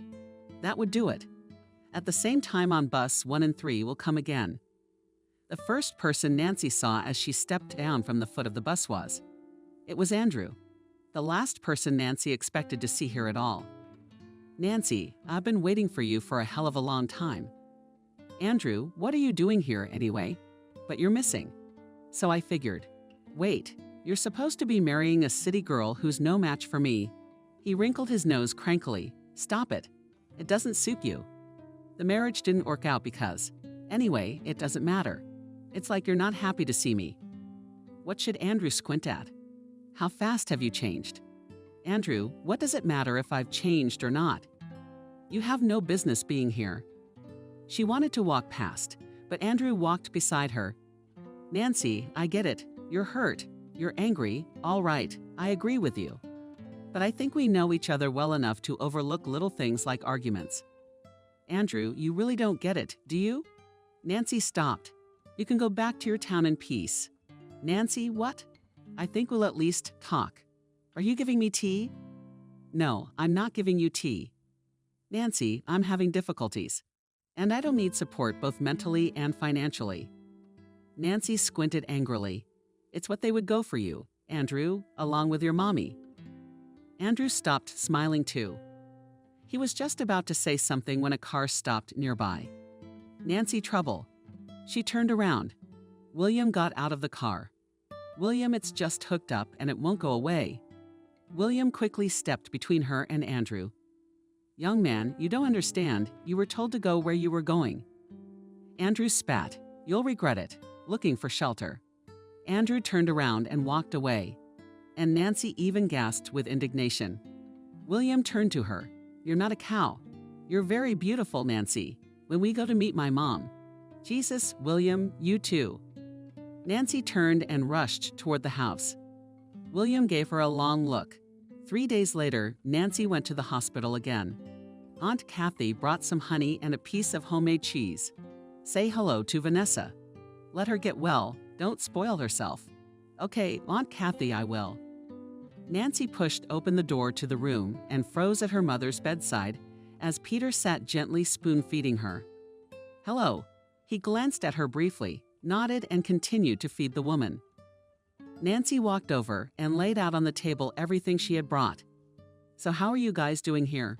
Aunt Vanessa smiled. It didn't come out very well, though you could tell she was smiling.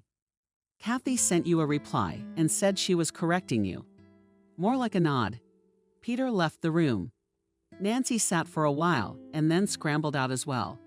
She saw him at once, came over. Thank you, Nancy, for Mom saved Grandpa wouldn't, but Mom did. Peter, Grandpa couldn't have been saved. Believe me, you didn't try, you just left. See how you don't understand. How can I explain it to you? Even if they had taken him to the hospital, he still wouldn't have recovered. And I don't want to hear anything. Peter, Nancy, and I took 2 days off. I'm leaving again tomorrow, and I won't be back for a long time. Peter, what's it got to do with me? But I love you. Peter grinned wickedly. Well, you'll love someone else. It's the truth. Peter is family. And I'm leaving tomorrow, and I don't care what you're telling me right now. I don't believe you, and I honestly don't want to. Peter got up and went to the hospital. Peter, stop. He didn't turn around. She drove home, and not a single tear came out of her eyes. She got off the bus, walked to the house, and there was someone sitting on the bench at the gate. Nancy sighed. It was William, and apparently his mom. Well, apparently it was her fate that Nancy put a smile on her lips. Nancy William rushed towards her. Nancy, you forgive us, but you never have time. Nancy held out her hand in response. Nancy, come on in. As they walked through the yard. When they entered the house, Camille gasped. How big was this place in the city? Not everyone has one. Nancy turned with a smile, so there's not much room to swing in the city. They're small apartments. You're right. Nancy, what is there in the city if you can live as a human being in the countryside? Nancy threw off her jacket and began to set the table. She was in the mood to rip it off and throw it away. And then she remembered that one of the patients had brought her a beautiful bottle, saying that relatives had brought it from the south. She remembered how relaxing it was and quickly found it. Put it in the middle of the open table, looked at them, who were all looking at the house. Let's get to the table. Hungry everyone. The woman looked around. Oh, so many things to eat. Don't be shy. What's this? This is cognac from the south. I've never tasted cognac. For almost an hour, they talked about nothing, about the weather, about nature, about potatoes not being born. Then Camille, when apparently the cognac had done its work, spoke on the right subject. You on the walls, You realize that you are no longer young for the village and generally considered an old diva. As it happens, her William mine was almost 30 years old. Camille banged her fist on the table. William jumped up. Mom kept her voice down. Nancy watched the woman with interest. William just didn't know where to put himself. And Camille continued, "You should be alone. Especially since my William has fallen head over heels in love with you. And you're a girl with blood and milk, with a respectable job, a house and a farm. There's a lot of independent women like you nowadays. Anyway, you should get married." She said it like she was making a point. William sat there red as a crab. She poured the walls for everyone and said, "Well, if we must, we'll get married." Camille took a swig and immediately wanted one. She and William carried her over to the couch. Vali kept apologizing. "Nancy, I'm sorry. Mommy doesn't drink at all, just pour. Just a teaspoon before bedtime. I don't know what came over her. It's okay. Let her rest. You can't drive. You can't make her drive so many kilometers at night." "I wasn't thinking." Varia gave her a confused look. "Nancy, what did you say about getting married?" "That's what I said." "You want to marry me, don't you?" "Very much. Tell me honestly, is it for the house or not?" "No, Nancy. It's Mom who's always looking for an advantage. That's all." So she's starting to get ready for the wedding. Nancy S. threw the dishes in the sink. I stood there, thought about it, and decided it would help in the morning. "What are you standing there for? Let's go where?" "What do you mean? Where to sleep?" "Just like that." "Well, you can wait till the wedding if you want." She went to her room and William, as if he'd realized it, ran after her.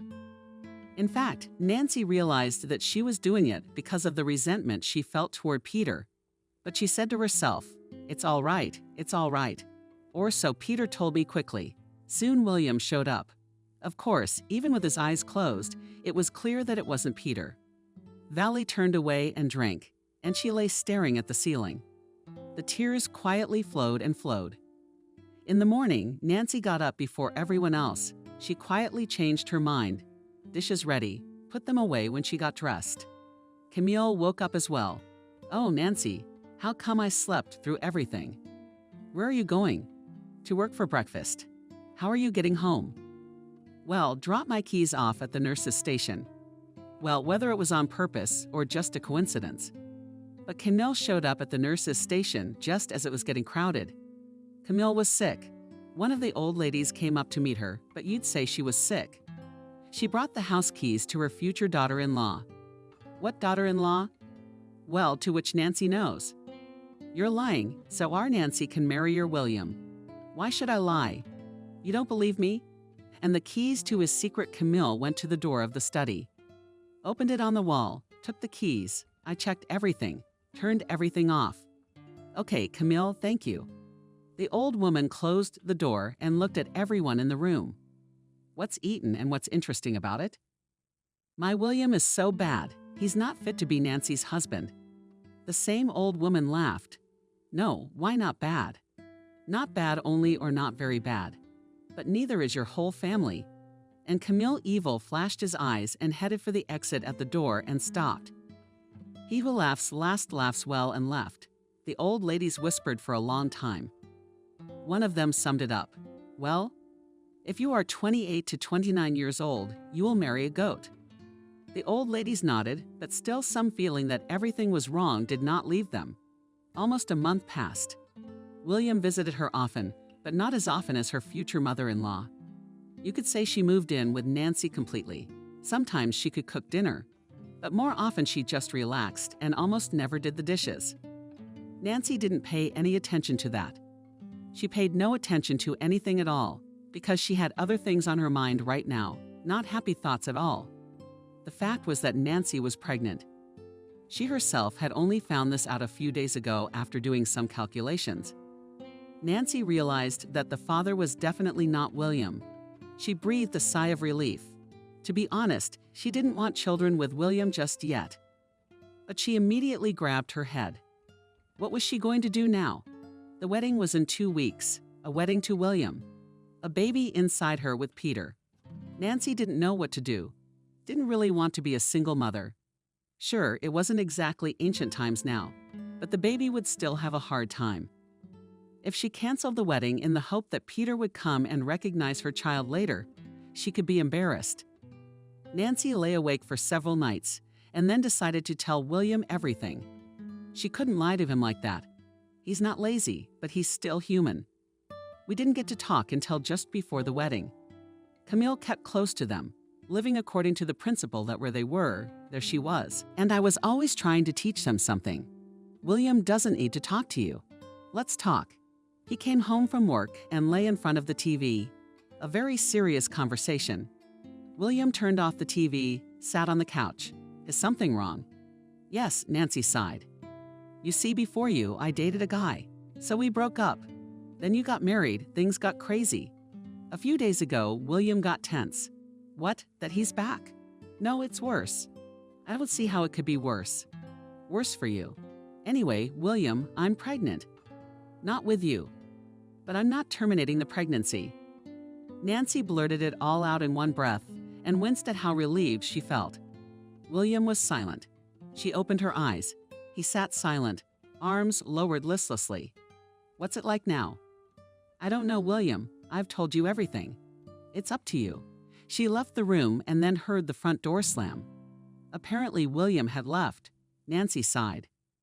Well, if he decided to call off the wedding, so be it. Only something told her he wouldn't cancel anything. William came the next day. Nancy, my mom, and I talked it over. Consulted who? Nancy thought she was going to faint at that confession. Mom, of course. You didn't want to lie to her, did you? No, but I thought it was our business for now. No, it's not. I mean, she'll think it's you. But well, that it'll be her own grandchild. Nancy sighed. Maybe he was right, but it was kind of gross, like getting dirty. So what did you and Mom decide? We decided you gave us no choice. Did that sound like that again? Not really, but Nancy just didn't know what to say. Nancy, let's just not talk about it. That's all. We don't know what's ahead of us. William, what do you mean? No, it's just that life is very unpredictable. It seemed like everything had been decided, but Nancy didn't feel very good about the conversation. They decided not to have a big wedding. Camille supported them in what? And rightly so, there's no money to waste. Better to buy something. Nancy grinned. Money, considering that it was mostly Nancy who was spending money on the wedding, was funny to hear.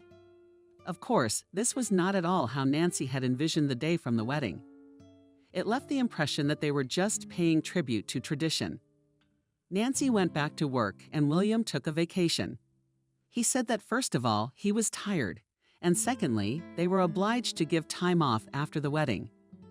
Nancy was already realizing that she was not going to break her leg very much. When the pregnancy was 3 months old, Nancy began to agonize.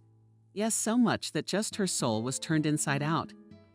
Whatever she did, whatever she took, she was throwing up all the time. She had already pulled out all her textbooks, but she couldn't find anything. She knew it was common, something she didn't like. Please, I'm going into town tomorrow for 2 days. He's away from the TV. Why do you need all these tests? To get registered. Okay, sure. He went back to watching TV. Nancy sighed that she was alone before she got married and after. That you can't get yourself registered. Nancy laughed. Come on, Camille. You can't do that. You could even be punished for it. It used to be so much easier. You got pregnant, had a baby, and that was it. And now a bunch of tests for all sorts of nonsense only harm the baby. Nancy went back to her room with a smile. It was nice that at least someone cared about the baby. Of course, you can't make Valia love someone else's child. But at least sometimes you can ask about her well-being. In 2 days, the nausea was almost completely gone. Nancy didn't understand anything. The doctor spread his hands. Look for a problem at home. Maybe food. Maybe country milk. You see, we can try to find the cause of what's making you so nauseous. But we'll only know that when you've had the baby. Nancy, and I knew it all too well myself, but try to ride to the city all the time is not good either. I just decided to be patient. That time would pass, and the nausea would pass. But I still decided to diet. Not to eat anything at all. What could it be? She came home. Her mother-in-law asked her what her tests were, What was normal? What wasn't normal? Only then did she let her rest. Nancy first wanted to go to her room, but then she decided to lie down on the veranda. It's a little cooler there, plus the air is fresh. She was already starting to fall asleep. She heard William and his mother come into the kitchen. The mother was reading to William. Nancy was about to pull the pillow over her ears when she realized the conversation was about her. "William, you didn't bring any weed again. Mom didn't have time." "Well, really, there's a whole wagon load of work to do. But get to work. Of course, it's more important. Did you hear that creep is back? What geezer? What Peter? The one your Nancy was having an affair with." William was quiet for a while. "How do you know who she was having an affair with? You're the only one who doesn't know. Everyone else knows." So she came back. "So what? Nancy's married now." "Oh, but God gave her a fool of a son." "You want me to tell you what could happen?" "Well, tell me this." Nancy could physically feel her breathing getting heavier. Peter's back. It was a nightmare, but she barely breathed. And she knew there was a reason her mother had brought William into the kitchen. Her room was very far away, which meant that what they were talking about was not for Nancy to know. And then there was the grass. What kind of weed? Nancy, maybe with honesty. She told you she wasn't pregnant by you. Any other woman would have just kept her mouth shut, and you'd be raising someone else's child. But she's gonna tell you because he's about to have a kid. Who knows how he'll behave, but it's obviously not gonna do us any good. Option 1, he'll tell Nancy that since they share a child, they should be together. The second one is he'll tell her to fuck off. Then when the baby's born, he'll start making demands. Yeah, money grubbing. See, for some reason, Mom thought she'd tell him something. And then for some reason she thought it was gonna be that bad. Because, son, I've lived. I also really don't want to go back to our house. Back to your meager paycheck and the basins in the rain. I don't know where you're going with this. Am I supposed to walk next to Nancy so she doesn't, God forbid, talk to him? You don't have to walk next to her. Just get your ass up and go get some weed. If you give her a little more, she won't just be nauseous anymore. Everything should be fine. Then if we don't abort, we'll be rid of this baby in a couple or 3 weeks. And no one and nothing, son, will stop us from enjoying life. Nancy procured the edge of a pillow to keep from screaming at what she had just heard. Her mother-in-law is poisoning her baby. What should she do now? Run to the neighborhood police officer? And how will Nancy prove all this? She's got no one to stand up for her. Something told Nancy that if she went out there and told them to get lost, no one would leave. What would happen to her was not so clear. She heard a truck pull away from the house. That means William went to get weed. She's got to get to the people, and then we'll see what happens. She slipped quietly out of the porch and walked briskly toward Peter's house. She didn't understand why, though of course she realized that if anyone could protect her, it was him. But everything would have to be told. Everything, absolutely. She yanked open the wicket, peeked out. No one seemed to notice her. Took a breath. Who are we hiding from? Nancy shuddered. It was a voice she would have recognized from 1,000. "Peter, hello. I need to talk to you. My husband doesn't scold." And Nancy couldn't hold back any longer. At first she just cried, and then she got really hysterical. Peter was looking at her terrified. "Nancy, do you have him? That he's hitting you? I'm gonna beat the hell out of him." "No, he doesn't." "Then what? Let's go in the house." He took Nancy under his arm and quickly led her home. Aunt Vanessa gasped, "Nancy, baby, what's the matter with you?" "Hold on, I'll get you some water." While Nancy sang loudly, banging her teeth against the edge, Peter and his mother and watched her intently. Nancy set the glass down, calmed down a little, sighed. "There's something I need to tell you." Peter sat down on the chair in front of her. "Go on then. I don't think the story will be too interesting. But go ahead." Nancy missed the moment when Peter put his mask back on. "I don't care. Let him act however he wants to act. It'll only help." She sighed again. "I'm pregnant." Peter smirked. "That's very valuable information." Nancy sighed again. "Not from my husband. It's from you, isn't it?" He stood up, then sat down. "Nancy, why would you do that?" If you weren't married. But why would you lie now? And I'm not lying. But I didn't come here to tell you about the pregnancy. Right before the wedding, I told William that I was expecting a baby and that it wasn't his. He and my mom were deciding what to do, but they decided to let it be. I calmed down, relaxed, and decided that never in your life will you ever know you're having a baby. Peter clenched his fists but remained silent. Aunt Vanessa moved closer to her and stroked her arm. Don't worry. Tell me. Nancy somehow felt calmer, and she went on talking. After Nancy had finished her story, Vanessa said that her grandmother in Nice was a pain in the ass. Apparently, he only got it from her. After all, they want to destroy a living soul. Peter didn't get up from his mom. Not just a living soul. They want to ruin my child. Nancy raised his head. Peter, I don't want anything from you. I won't ask you for anything. Just help. And I don't know what I'm going to do. I'm just afraid to go home. But we'll talk about what happens next later. Right now, we have other things to think about. This is a very delicate situation. As you can imagine, it's no big deal. Especially since the tests didn't show anything. There's no way to prove it. What's most important now? Vanessa's up. The most important thing is not to jeopardize the lives of the baby and Nancy. We need to save all these proceedings for later. That's also true. But we can't let them go unpunished either. You realize what they're doing is a real crime. I do realize that, but I'm not letting Nancy go in there. Mom, wait. Would you call James? Vanessa blushed. James had only recently come to their village. He had been in the militia, and when he retired, he had bought a house and left the city apartment to his son, who, by the way, also continued his work. Vanessa and James began a friendship and then a romance. They kept it a secret. James didn't understand why, though. Why do I have to go call him? Go get him. He's your neighbor, too. Mom, please go.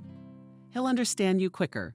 Vanessa, I wanted to say something else, but I changed my mind and ran out the door. Peter moved closer to Nancy, took her lessons in his. Nancy, you hear me? Don't be afraid. Nobody's gonna hurt your baby. Nancy, even though I was very upset, I noted that Peter said yours, not ours. So be it. She doesn't care. The important thing is that no one threatens her baby. Nancy was sure she was going to have a daughter. 15 minutes later, Vanessa returned. She was accompanied by a distinguished-looking man. The girl had to tell the story again. There you go. I thought this couldn't happen in the village. So it's for the house, for the money. That's what they can do. The way I see it, it's not really about the baby. It's the house that's at stake. These guys are all over it. Is that what it is? Grass, you say. It's really not that hard to find out what she's getting. It's just that you need credentials. You sit here, I'll go get my son. Peter's up too. But how? We don't know anything from what Nancy says. James smiled. A good bloodhound. Everything will find weed, and it will leave its mark either in the car or at home or in that old house. He turned to Nancy. You better lie down, run, or better yet, sleep. All this won't be soon. And you need to rest. And don't go outside, all of you. God forbid they suspect anything and that's it. We'll never find anything. Nancy lay down on Peter's bed with pleasure. Everything here in the room smelled, and they were so pleasantly exciting. Peter peeked in on her a couple times, but Nancy was sweetly asleep. It was as if she had stopped worrying. Realized that she was treated very differently in this house. It was voices that woke her up, and then a light flashed in the room. Peter stood on the threshold and smiled. Well, you get up to bed. You need to testify. They've already taken your relatives. Nancy sat up abruptly. How? Just like that. William came home. Mother's waiting. She says you're missing. So they went looking for you. They've got the whole place surrounded. They forgot all about what they left in the car. James says that wood only looks safe, but in the right hands it could be poison. Nancy, just bear with me. Answer all the questions. Okay, Peter. Is there anything else to eat? I'm eating out of my mind right now. I haven't eaten since this morning. He looked at her, then he laughed. Well, sure, we'll feed you. You have. 15 minutes later, Nancy was gnawing on a large tea sandwich and answering questions. She had so far refused to eat more serious food just so as not to embarrass the uniformed people, but she was already imagining how she would return the plate of soup that Vanessa was now sorting out. She went over everything one more time, answered a few questions, and the policeman left. After a hearty dinner, she felt sleepy again. I should probably go home. Now that I'm not nauseous, I'm hungry all the time, eating and sleeping. Vanessa laughed. That's normal, kiddo. You eat and sleep with us tonight. You can go home tomorrow. Peter nodded. You know, I'd love to crash on his bed again. Let her sleep wherever she wants. If there's nowhere else, she can move just to sleep without disturbing him. Peter did come to her, lay down in his clothes, put his arms around her, and they fell asleep. How good it felt in his arms. She couldn't even think. How because she just fell asleep. Woke up in the morning, he was gone. She goes into the room. There's a distraught Vanessa sitting at the table. Where did Peter go? He's gone like a tumbleweed again, honestly. He left like that, but he left a note like that. He wrote it.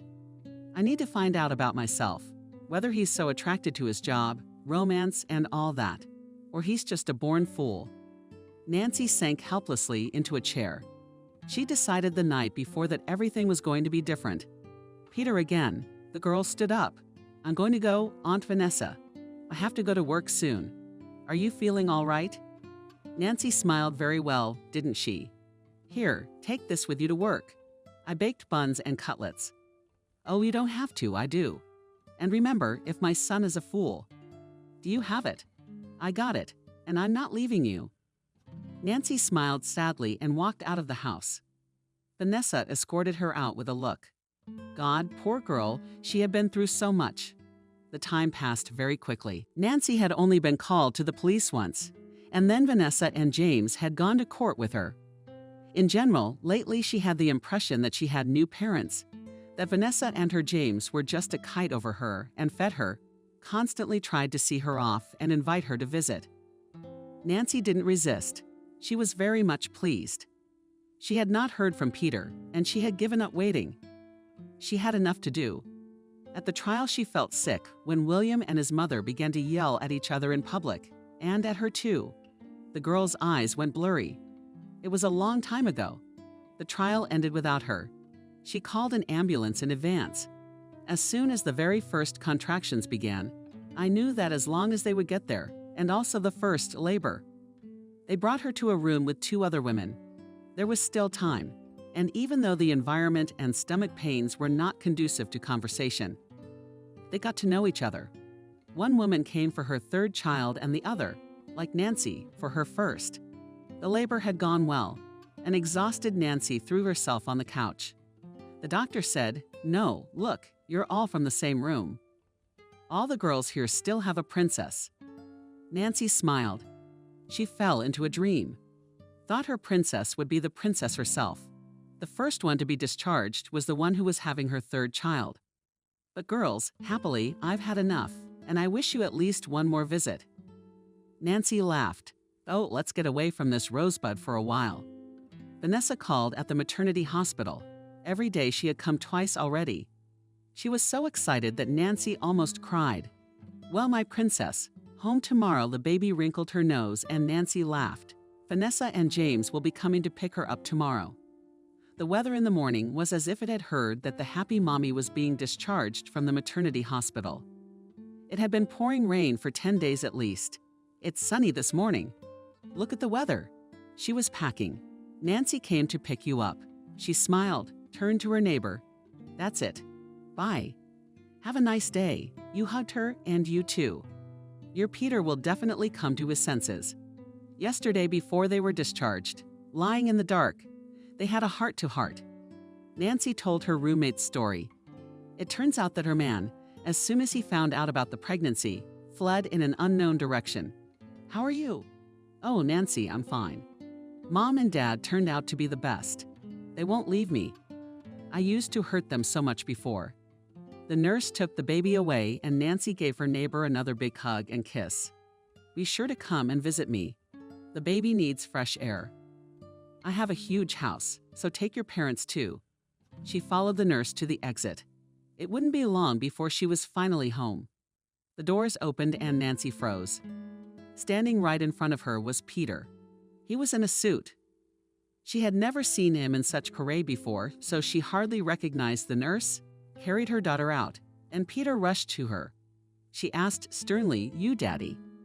He nodded in confusion. "I'm a nurse," she smiled broadly. "But you take your beauty." Peter gingerly took the pouch, peeked inside, and looked at Nancy. "She's so tiny."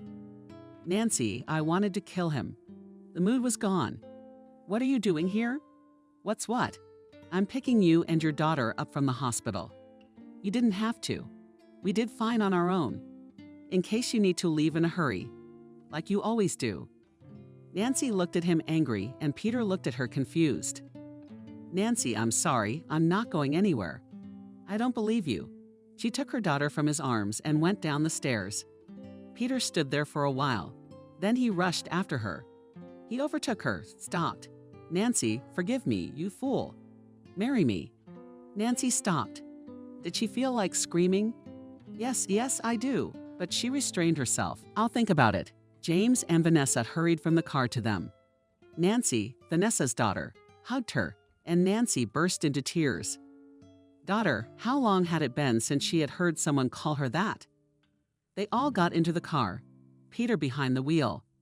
When the car started, Nancy noticed how carefully he drove around all the potholes, how he drove as if he were carrying crystal. She smiled a little, and Vanessa leaned over to her ear and whispered right to Nancy, "And even though that knucklehead is my only and favorite son, you need to let him know how wrong he is." And sat down again as straight as anything. Nancy laughed softly. It seemed she had been very lucky to have a mother-in-law this time. One could only dream of such a one. This time the wedding was exactly what Nancy had always dreamed of. A lavish dress, a sea of guests that filled her big house, gifts, wine, and shouts of bitter. She agreed to marry Peter. After 3 months, he gave the whole one eyes and noses left. Every day after work he went to her, bought up in the store all the toys that were there. Nancy only grabbed his head. When he came joyful with a big coloring book, he showed it to Helen and said, "Oh, you'll grow up a little, and you and I will draw here." Peter, this and the books will still be lying around for at least 3 years. He looked at her perplexed. "Well, at least we'll already have it. And we'll buy another one later." She then sighed, "Well, what am I going to do with you?" "You'll buy a house full." "Nonsense. I'll have to look after you." "Nancy, is it?" "Yes." He picked her up in his arms, spun her around, shouted something, then set her down and said, "You'll be the happiest woman ever. I promise you that."